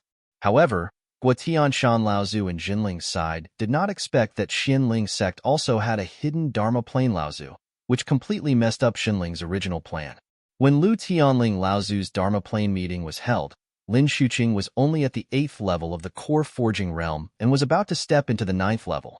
At that time, Guotianshan and the others were already preparing to form a 7th level golden core. It had only been a few years, but Lin Shuqing had already advanced to the Dharma plane before Chu Xuanqing, Liang Xianfeng, and the others. Moreover, it seemed that he had advanced through the normal path of forming a 7th level golden core. He did not use any secret arts or external forces. Guotianshan Laozu immediately thought that this must be the Crystal Palace's support for Xianling sect. Then, he remembered that when Tianqin Laozu returned to Zhenling, he brought news from the East Sea that Xianling sect had followed the Crystal Palace into the secret area of the Fallen Archipelago. He suddenly realized that this Lin Shuqing must have also entered the secret area and used the violent spirit energy there to trigger an opportunity to advance. However, judging from Lin Shuqing's current strength, he was only an ordinary 7th level golden core. After all, he did not have hundreds of years of accumulation like Guotianshan Laozu, so his strength was still slightly lower. Guotianshan Laozu held Lin Shuqing's flying sword in place and pressed down on the Feilai Mountain. Obviously, he wanted to destroy this spirit-nurturing magic treasure. Lin Shuqing had been tricked by Guotianshan. At this moment, he could not care less about anything else. He stretched out his hand and shot out a green beam of light. With a loud bang, the Feilai Mountain was hit by the green beam of light and shook. Even the yellow light that held the green flying sword in place was shaken. Lin Shuqing was overjoyed. He hurriedly shook the flying sword, trying to break free from the Feilai Mountain's suppression. However, after Guotianshan Laozu had advanced to the Dharma plane, his Feilai Mountain had once again formed a spirit-nurturing magic treasure. In terms of quality, it was a level higher than the green flying sword. Even though it was hit by the green beam of light, the green flying sword still could not break free from the Feilai Mountain's suppression. Lin Shuqing was about to shoot out another green beam of light, but he heard Guotianshan Laozu snort coldly. Guotianshan clenched his right hand into a fist and punched Lin Shuqing. A yellow inner yuan flew out of his right fist and formed a huge golden fist in midair, smashing towards Lin Shuqing's body. Mountain-shaking fist. Lin Shuqing let out a strange cry and hit his chest with his right hand. A gust of green wind flowed out of his chest and turned into a huge, dark green giant cicada in midair. The giant cicada flapped its wings, and a piercing cry came from its body. It caused all the core forging cultivators within a 5-kilometer radius of the giant cicada to feel a stabbing pain in their heads. Guo Tianshan Laozu snorted coldly and formed a spell with his left and right hand. He shouted, "Go!" A yellow giant turtle suddenly appeared in front of Guo Tianshan Laozu. The giant turtle raised its head to the sky and let out a silent roar. It moved its four limbs and actually merged with Guo Tianshan Laozu's mountain-shaking fist. The green beam of light was released from Lin Shuqing's hand again. The giant cicada let out a clear cry, and the beam of light turned into 9 beams of green light. The giant cicada merged with the beams of light and disappeared. The 9 beams of light were like 9 halos that surrounded Lin Shuqing. The mountain-shaking fist shattered 8 beams of light in a row, but it was barely blocked by the last beam of light. The giant yellow fist retracted and turned into a beam of light that pierced into Guo Tianshan Laozu's chest. Lin Shuqing's last ray of rainbow light also shattered into countless phosphorescent lights. After a green ray of light entered the core space, Lin Shuqing's face turned pale. Clearly, he had suffered a loss in the attack that had been infused with their respective Dharma idols. Guo Tianshan Laozu was about to take advantage of the situation and attack Lin Shuqing Laozu with one blow when a green beam of light suddenly fell from the sky. By the time Guo Tianshan Laozu noticed it, the beam of light had already joined forces with the green flying sword and overturned the Feilai Peak. The green flying sword took this opportunity to escape from the suppression of the Feilai Peak and return to Lin Shuqing Laozu's hand. Guo Tianshan Laozu snorted coldly. When he looked up, the sky had already turned into 2 colors. The green side had dyed 2/3 of the sky, while the remaining 1/3 was firmly guarding the remaining 1/3. The Feilai Peak crashed into the sky, and a pitch-black crack appeared. Guo Tianshan Laozu followed closely behind the Feilai Peak and disappeared. Lin Shuqing's pale face was filled with anger. The green flying sword cut through the air and disappeared.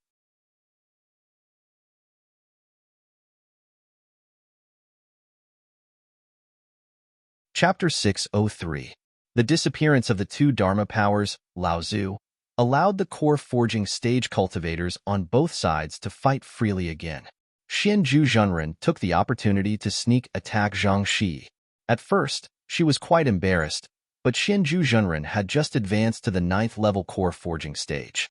Compared to Zhang Shi, who had condensed a high-grade golden core and accumulated hundreds of years of cultivation, she was still far inferior. Xianzhu Zhenren did not expect Zhang Shi to be able to withstand a blow from a Dharma adept and not be seriously injured. Instead, it was just a large loss of vital energy.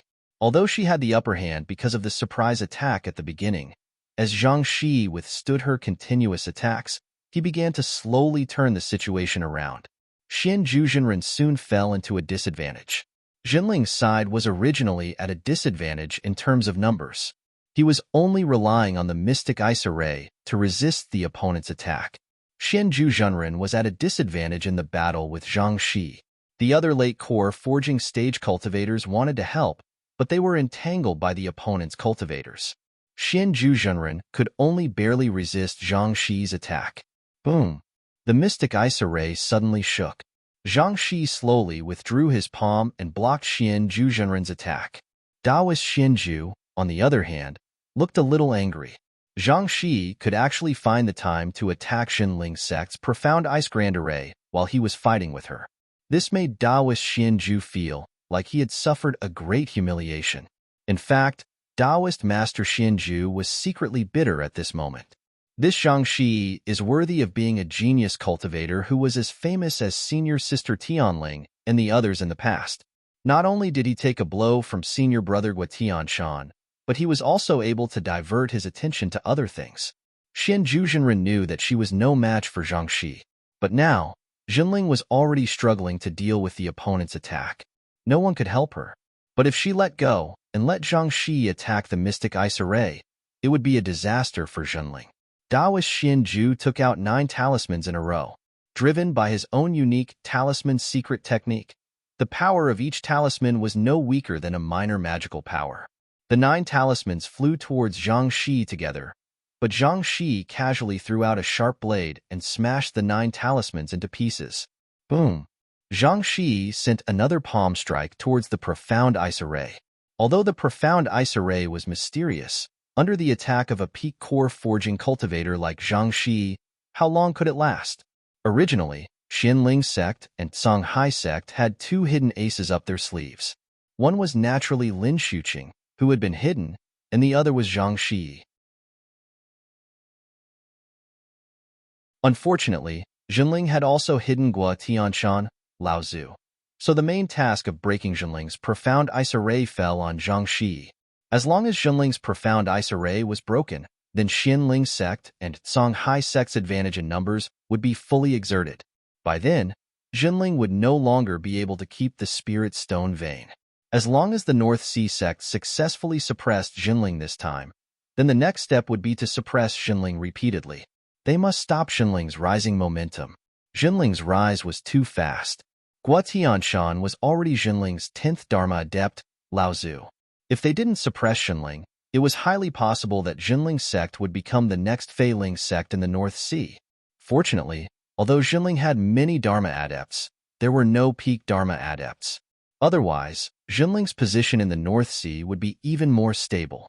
If that was the case, Songhai sect would probably have to be like Xianling sect and rely on the East Sea or other external forces. Zhang Shi resisted Xianju spiritual master's crazy attacks while thinking about the situation in the North Sea. At the same time, he would occasionally take out his hands to attack Jinling's profound ice array. However, he didn't notice that one of Jinling's mid-core forging stage cultivators was already close to the battle between Zhang Shi and Xianju's spiritual master when he was chasing a mid-core forging stage cultivator from Lingu sect. At this time, Zhang Shi was getting more and more annoyed with Xianju's spiritual master's pestering. He didn't want to offend Jinling too much, but Xianju's spiritual master's persistent pestering had quickly worn out his patience. This couldn't go on like this.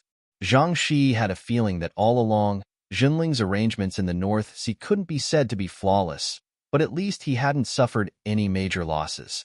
This time, the various sects had joined forces to force Jinling, but now, other than Gua Tianshan, Jinling didn't seem to have any other backup. This was extremely abnormal in his opinion. The ownership of a medium-sized spirit or vein, Jinling definitely wouldn't let it go so easily. He had to break the profound ice array as soon as possible, repel Jinling, occupy the spirit or vein, and make it a fait accompli. Otherwise, the various sects' joint action this time was very likely to be like drawing water with a bamboo basket. Zhang Shi's thoughts rose, and the gaze he looked at Xianju's spiritual master had an additional trace of ruthlessness. Xianju's spiritual master had been closely watching Zhang Shi's every move. Seeing Zhang Shi's aura suddenly explode, how could Xianju's spiritual master not know that Zhang Shi already had the intention to kill? A purple talisman suddenly appeared from Xianju's spiritual master's chest. Xianju's spiritual master pulled with both hands, and the originally palm-sized talisman suddenly expanded. The talisman floated above Xianju's spiritual master's head, and a purple brilliance hung down, enveloping Xianju's spiritual master within. This talisman should be Xianju's spiritual master's life talisman. Xianju's spiritual master's hands waved in succession, and another 9 slightly smaller talismans were sent out, surrounding the talisman in the center of his head to form a formation. Xianju's spiritual master's heart relaxed, and just as he raised his head, he saw Zhang Shi's mocking smile. Xianju's spiritual master was startled, but he saw Zhang Shi's palms come together, and the 2 sharp blades that had previously been used to block Gua Tianshan and Lao Zu's magical techniques once again combined into a 5-foot-long sword, chopping down towards Xianju's spiritual master's head. Xianju's spiritual master patted the purple talisman above his head, and the surrounding 9 child talismans each emitted a ray of light, and after connecting with the life talisman in the center, they formed a huge purple true essence net. However, the huge sword waved down, and 2 purple rays of light were cut down, and the purple true essence net immediately disintegrated. Xianju's spiritual master flew back, but there was a look of disbelief on his face. Zhang Shi's strength was actually so tyrannical. This was a kind of 9-child origin talisman that he created himself, and it formed a true essence net with his life talisman. Its defensive power was not under ordinary great magical power, but he didn't expect that it would be broken by Xianzhu's spiritual master with just one sword. Zhang Shi was about to chase after him, but his face suddenly changed. His body didn't move forward, and instead retreated. He didn't have time to withdraw the flying blade sword in front of him, and he didn't have time to cast a defensive magic treasure, but his protective aura burst out from his body. However, before the 8 protective aura bursts out from Zhang Shi's body, they were cut down by an invisible magic treasure. Zhang Shi's previously changed expression became incomparably calm, and he moved sideways to avoid the vital parts of his chest. The clothes on his left shoulder were suddenly torn, and the layer of light armor covering it was also pierced. However, this layer of light armor seemed to have played its due protective role, and a wisp of blood flowed from his shoulder, but the wound was not deep. Immortal Zhang Shi turned a blind eye to Xianzhu's spiritual master, who had retreated dozens of feet away from him.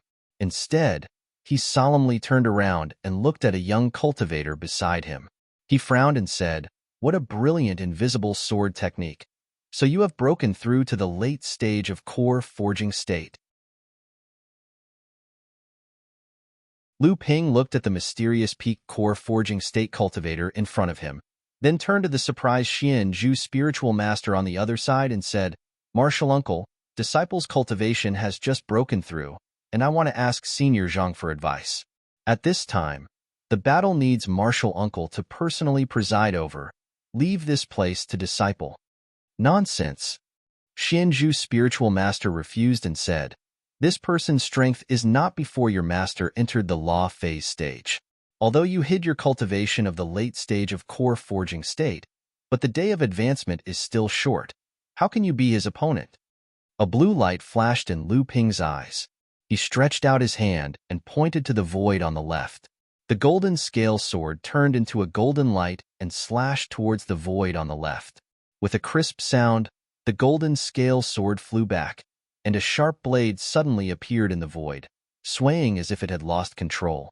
Ignoring the surprised look on Zhang Shi's face, Lu Ping continued to say to Xianzhu's spiritual master, "Martial uncle, although Senior Zhang's strength is far superior to disciple, I'm afraid it will not be easy to kill disciple.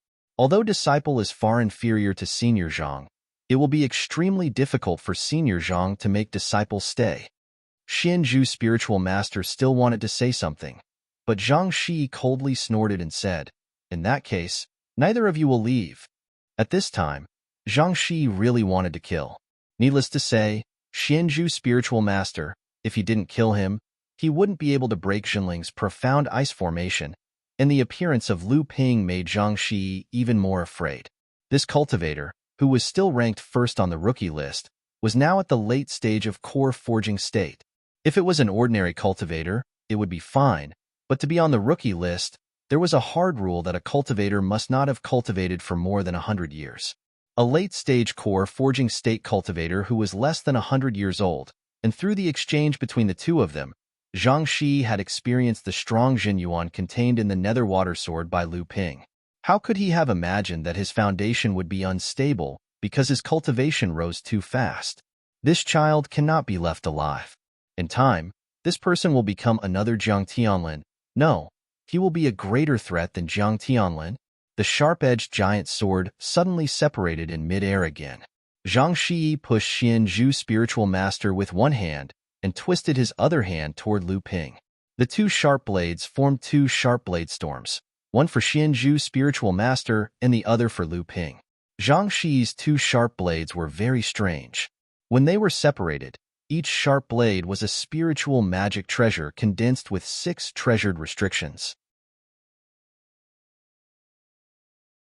Once they were combined, their power was no different from a spiritual magic treasure. This made Lu Ping think of a magic treasure that he had relied on when he had just advanced to the core forging state, the ice and fire rings. Unfortunately, the refining method of this magic treasure should be a secret of the Crystal Palace. As the strength of Lu Ping and his spirit pets gradually increased, this set of magic treasures was rarely used. Lu Ping did not know if the treasured restrictions that Zhang Shi used to refine this set of double-edged flying swords would be helpful to the refining of the ice and fire rings. Looking at the sword storm that filled the sky, The golden scale sword in Lu Ping's hand suddenly vibrated cheerfully. With the gradual growth of the strength of Lu Ping and his spirit pets, this set of magic treasures was rarely used. Lu Ping did not know if the treasured restrictions that Zhang Shi used to refine this set of double-edged flying swords would be helpful to the refining of the ice and fire rings. Looking at the sword storm that filled the sky, the golden scale sword in Lu Ping's hand suddenly made bursts of joyful vibrations. Lu Ping flipped his hand, and the golden scale sword sprinkled sword lights that filled the sky, forming a huge golden sword light vortex in front of him. Countless sword lights were arranged in an orderly manner, forming a huge sword array. Zhang Shi's sword storm swept over, but it was surrounded by Lu Ping's great sword array. The intensive sound of metal colliding covered all the sounds made by the nearby cultivators. Many early and middle-core forging state cultivators looked in the direction of Lu Ping with a horrified expression. As Daoist Xian Zhu blocked Zhang Shi's strike, she looked a bit tired. Obviously, the battle with Zhang Shi over this period of time had consumed a lot of her true essence. However, when Daoist Xian Zhu turned to look, her face once again showed an inexplicable affection. Obviously, the battle with Zhang Shi had consumed a lot of her qi. However, when Daoist Xian Zhu turned to look, her face once again showed an inexplicable emotion. She saw a golden streamer of light shooting out from the sword array that destroyed Zhang Shi's sword storm, and with lightning speed, it stabbed towards Zhang Shi. He was actually able to fight back under Zhang Shi's full-power attack. Daoist Xian Zhu had a complex expression as she felt the qi in her body dissipating. In a short period of time, no matter how hard she tried, she could not gather enough qi to send out a great magic that could threaten Zhang Shi. Zhang Shi looked at the golden sword light with a dignified expression. He casually stretched out his hand, and a sharp blade pierced through the air, blocking the golden scale sword. His other hand shot out an invisible qi at the other sharp blade. This sharp blade avoided the golden scale sword and slashed at the back of the golden scale sword. Dang! A touch of blue light flashed behind the golden scale sword. After the golden scale sword was parried by one of the sharp blades, the flying sword made a turn in midair, like a big golden fish leaping out of the water. The sharp sword tip swayed toward Zhang Shi, and countless golden lights peeled off from the golden scale sword, shrouding Zhang Shi all at once. Lu Ping and Zhang Shi exchanged dozens of moves at lightning speed. Although Lu Ping was at a disadvantage, he was still able to defend and attack at the same time. He seemed to be getting stronger as the battle dragged on. Zhang Shi and Lu Ping watched as the two of them exchanged dozens of moves. Although Lu Ping was at a disadvantage, he was able to defend and attack at times. Daoist Xian Zhu sighed with a lonely expression. He didn't expect that this martial nephew really had the strength to be on equal footing with the top core forging stage cultivators. Feeling the qi in his body that had been smoothed out, Daoist Xian Zhu knew that even if he joined forces with Lu Ping, at most he would only be able to suppress Zhang Shi. It was impossible to seriously injure him, let alone kill him. At this time, Jinling's defense of the profound ice array was repeatedly in danger. Daoist Xian Zhu saw that even if Lu Ping was at a disadvantage, Zhang Shi would not be able to do anything to him in a short period of time. Daoist Xian Zhu returned to the profound ice array and commanded the cultivators on Jinling's side to resist the attacks of the cultivators of the various sections.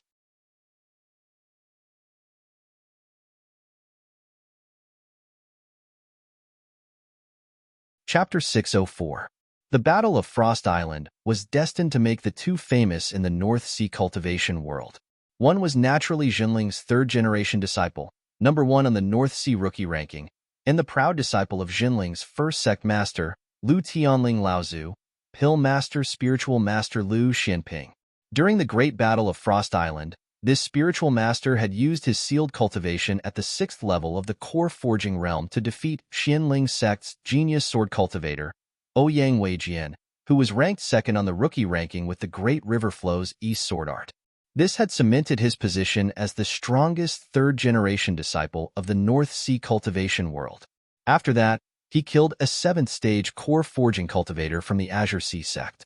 However, what was even more shocking was that during the battle against Jinling's sect, enlightened master Lu Xinping, who had just broken through to the 7th stage core forging realm, fought against enlightened master Zhang Shi from the Azure Sea sect, who truly represented the peak of the North Sea's core forging realm.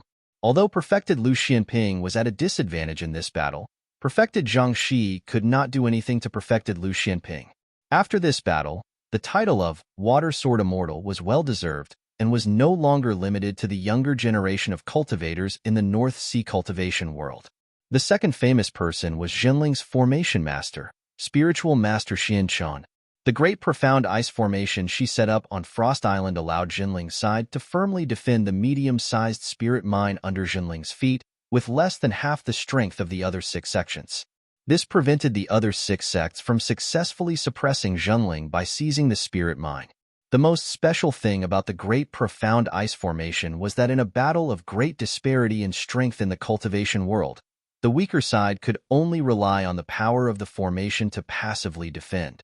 In the past, when 2 sides fought, if there was a great disparity in strength, the weaker side could only passively defend inside the formation.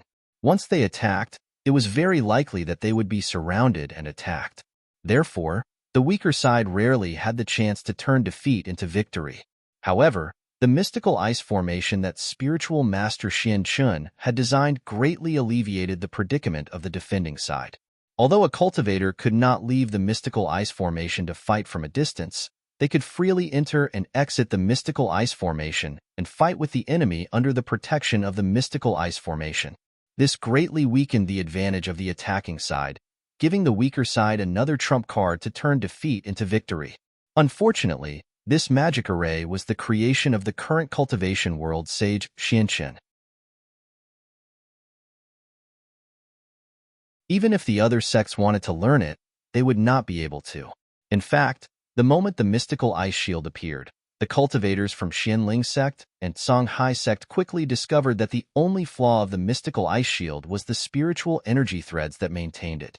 As long as the spiritual energy threads were cut, the mystical ice shield would not be able to sustain itself without the spiritual energy supply from the mystical ice formation. Of course, the defending side naturally wouldn't let the opponent succeed so easily. Moreover, the threads of spiritual power weren't that easy to cut. At the very least, the threads of spiritual power behind a transcendent stage cultivator couldn't be cut by a mid-core forging stage cultivator.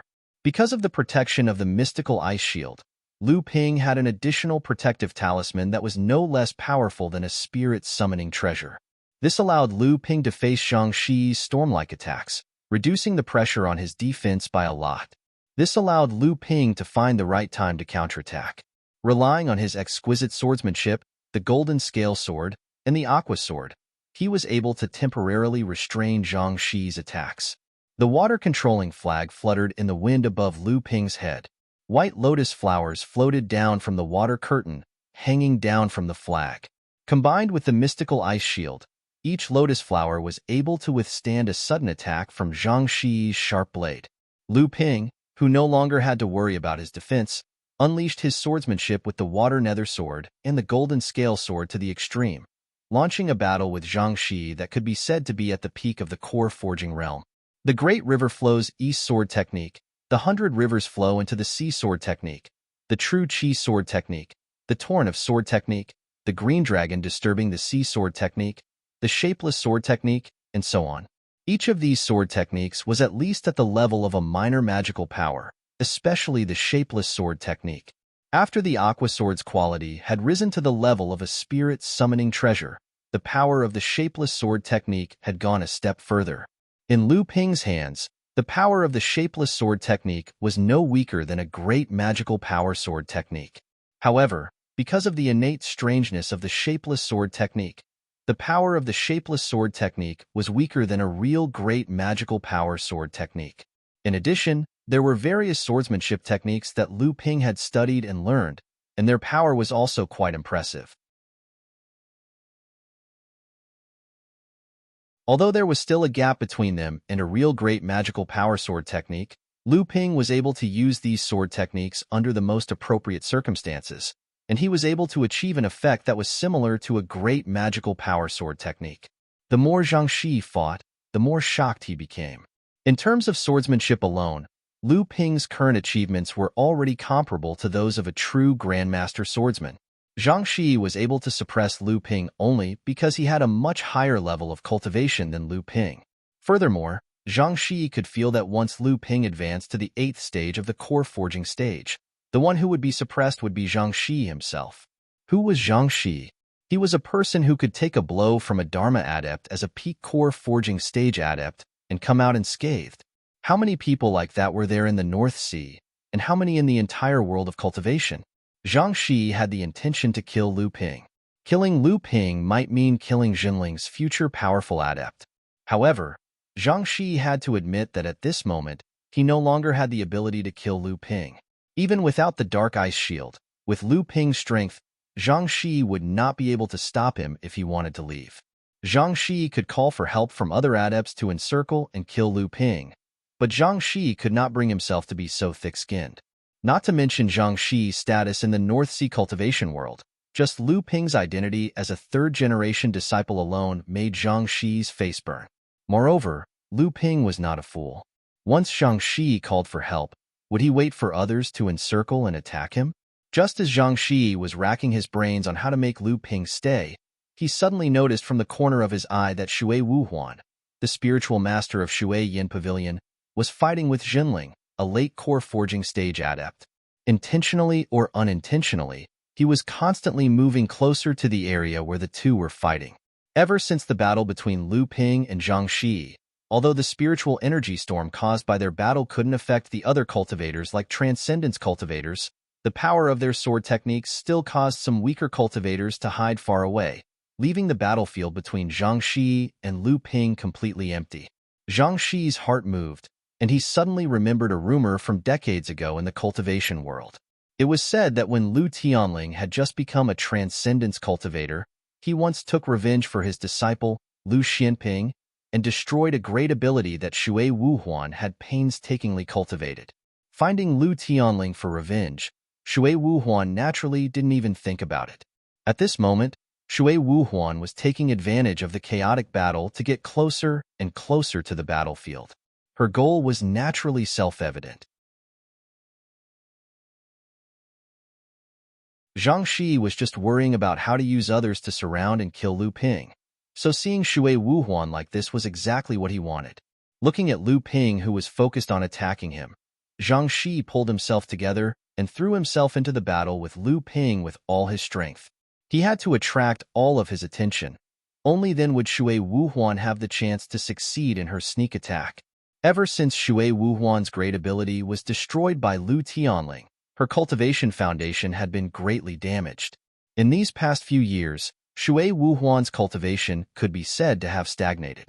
She had been working hard to repair her foundation, hoping that there would be a chance for her to enter the Transcendence stage in the future. Shui Wuhuan's hatred towards Jinling could be said to be unforgettable. This time, when all the sects of Frost Island joined forces to encircle and kill Jinling, Shui Wuhuan didn't care that her cultivation hadn't fully recovered and insisted on following her sect's Misty Laozu to Frost Island. She wanted to take the opportunity to kill a few cultivators of Jinling and also vent the resentment in her heart. However, she didn't expect that the person who had almost destroyed her cultivation all those years ago had also come to Frost Island. Ever since she discovered Lu Ping, Shui Wuhuan deliberately hid her figure to prevent Lu Ping from noticing her.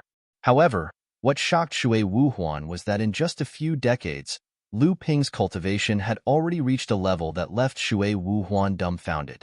How many core forging stage cultivators in the North Sea cultivation world could fight evenly with Zhang Shi? At least, Shui Wuhuan knew that she couldn't do it, and after her great ability was destroyed by Lu Tianling, she couldn't do it anymore. She couldn't let this kid grow any further. This person must die. Shui Wuhuan's thoughts coincided with Zhang Shi's at this moment, and they were highly similar, even more so than Zhang Shi's. Zhang Shi watched as Zhang Shi intentionally or unintentionally changed her position, gradually exposing Lu Ping's back to spiritual master Shui Wuhuan's eyes during the battle with Lu Ping. Seeing that spiritual master Shui Wuhuan had suddenly broken away from the Jinling cultivators she was fighting and was rushing towards Lu Ping's back, Zhang Shi didn't hold back anymore. Her figure suddenly exploded, and the two sharp blades formed a whirlwind of blades in the air. just like how she had blocked Guotianshan and Lao Tzu's divine arts before, and pierced towards Lu Ping's profound ice barrier. Shui Wuhuan was overjoyed.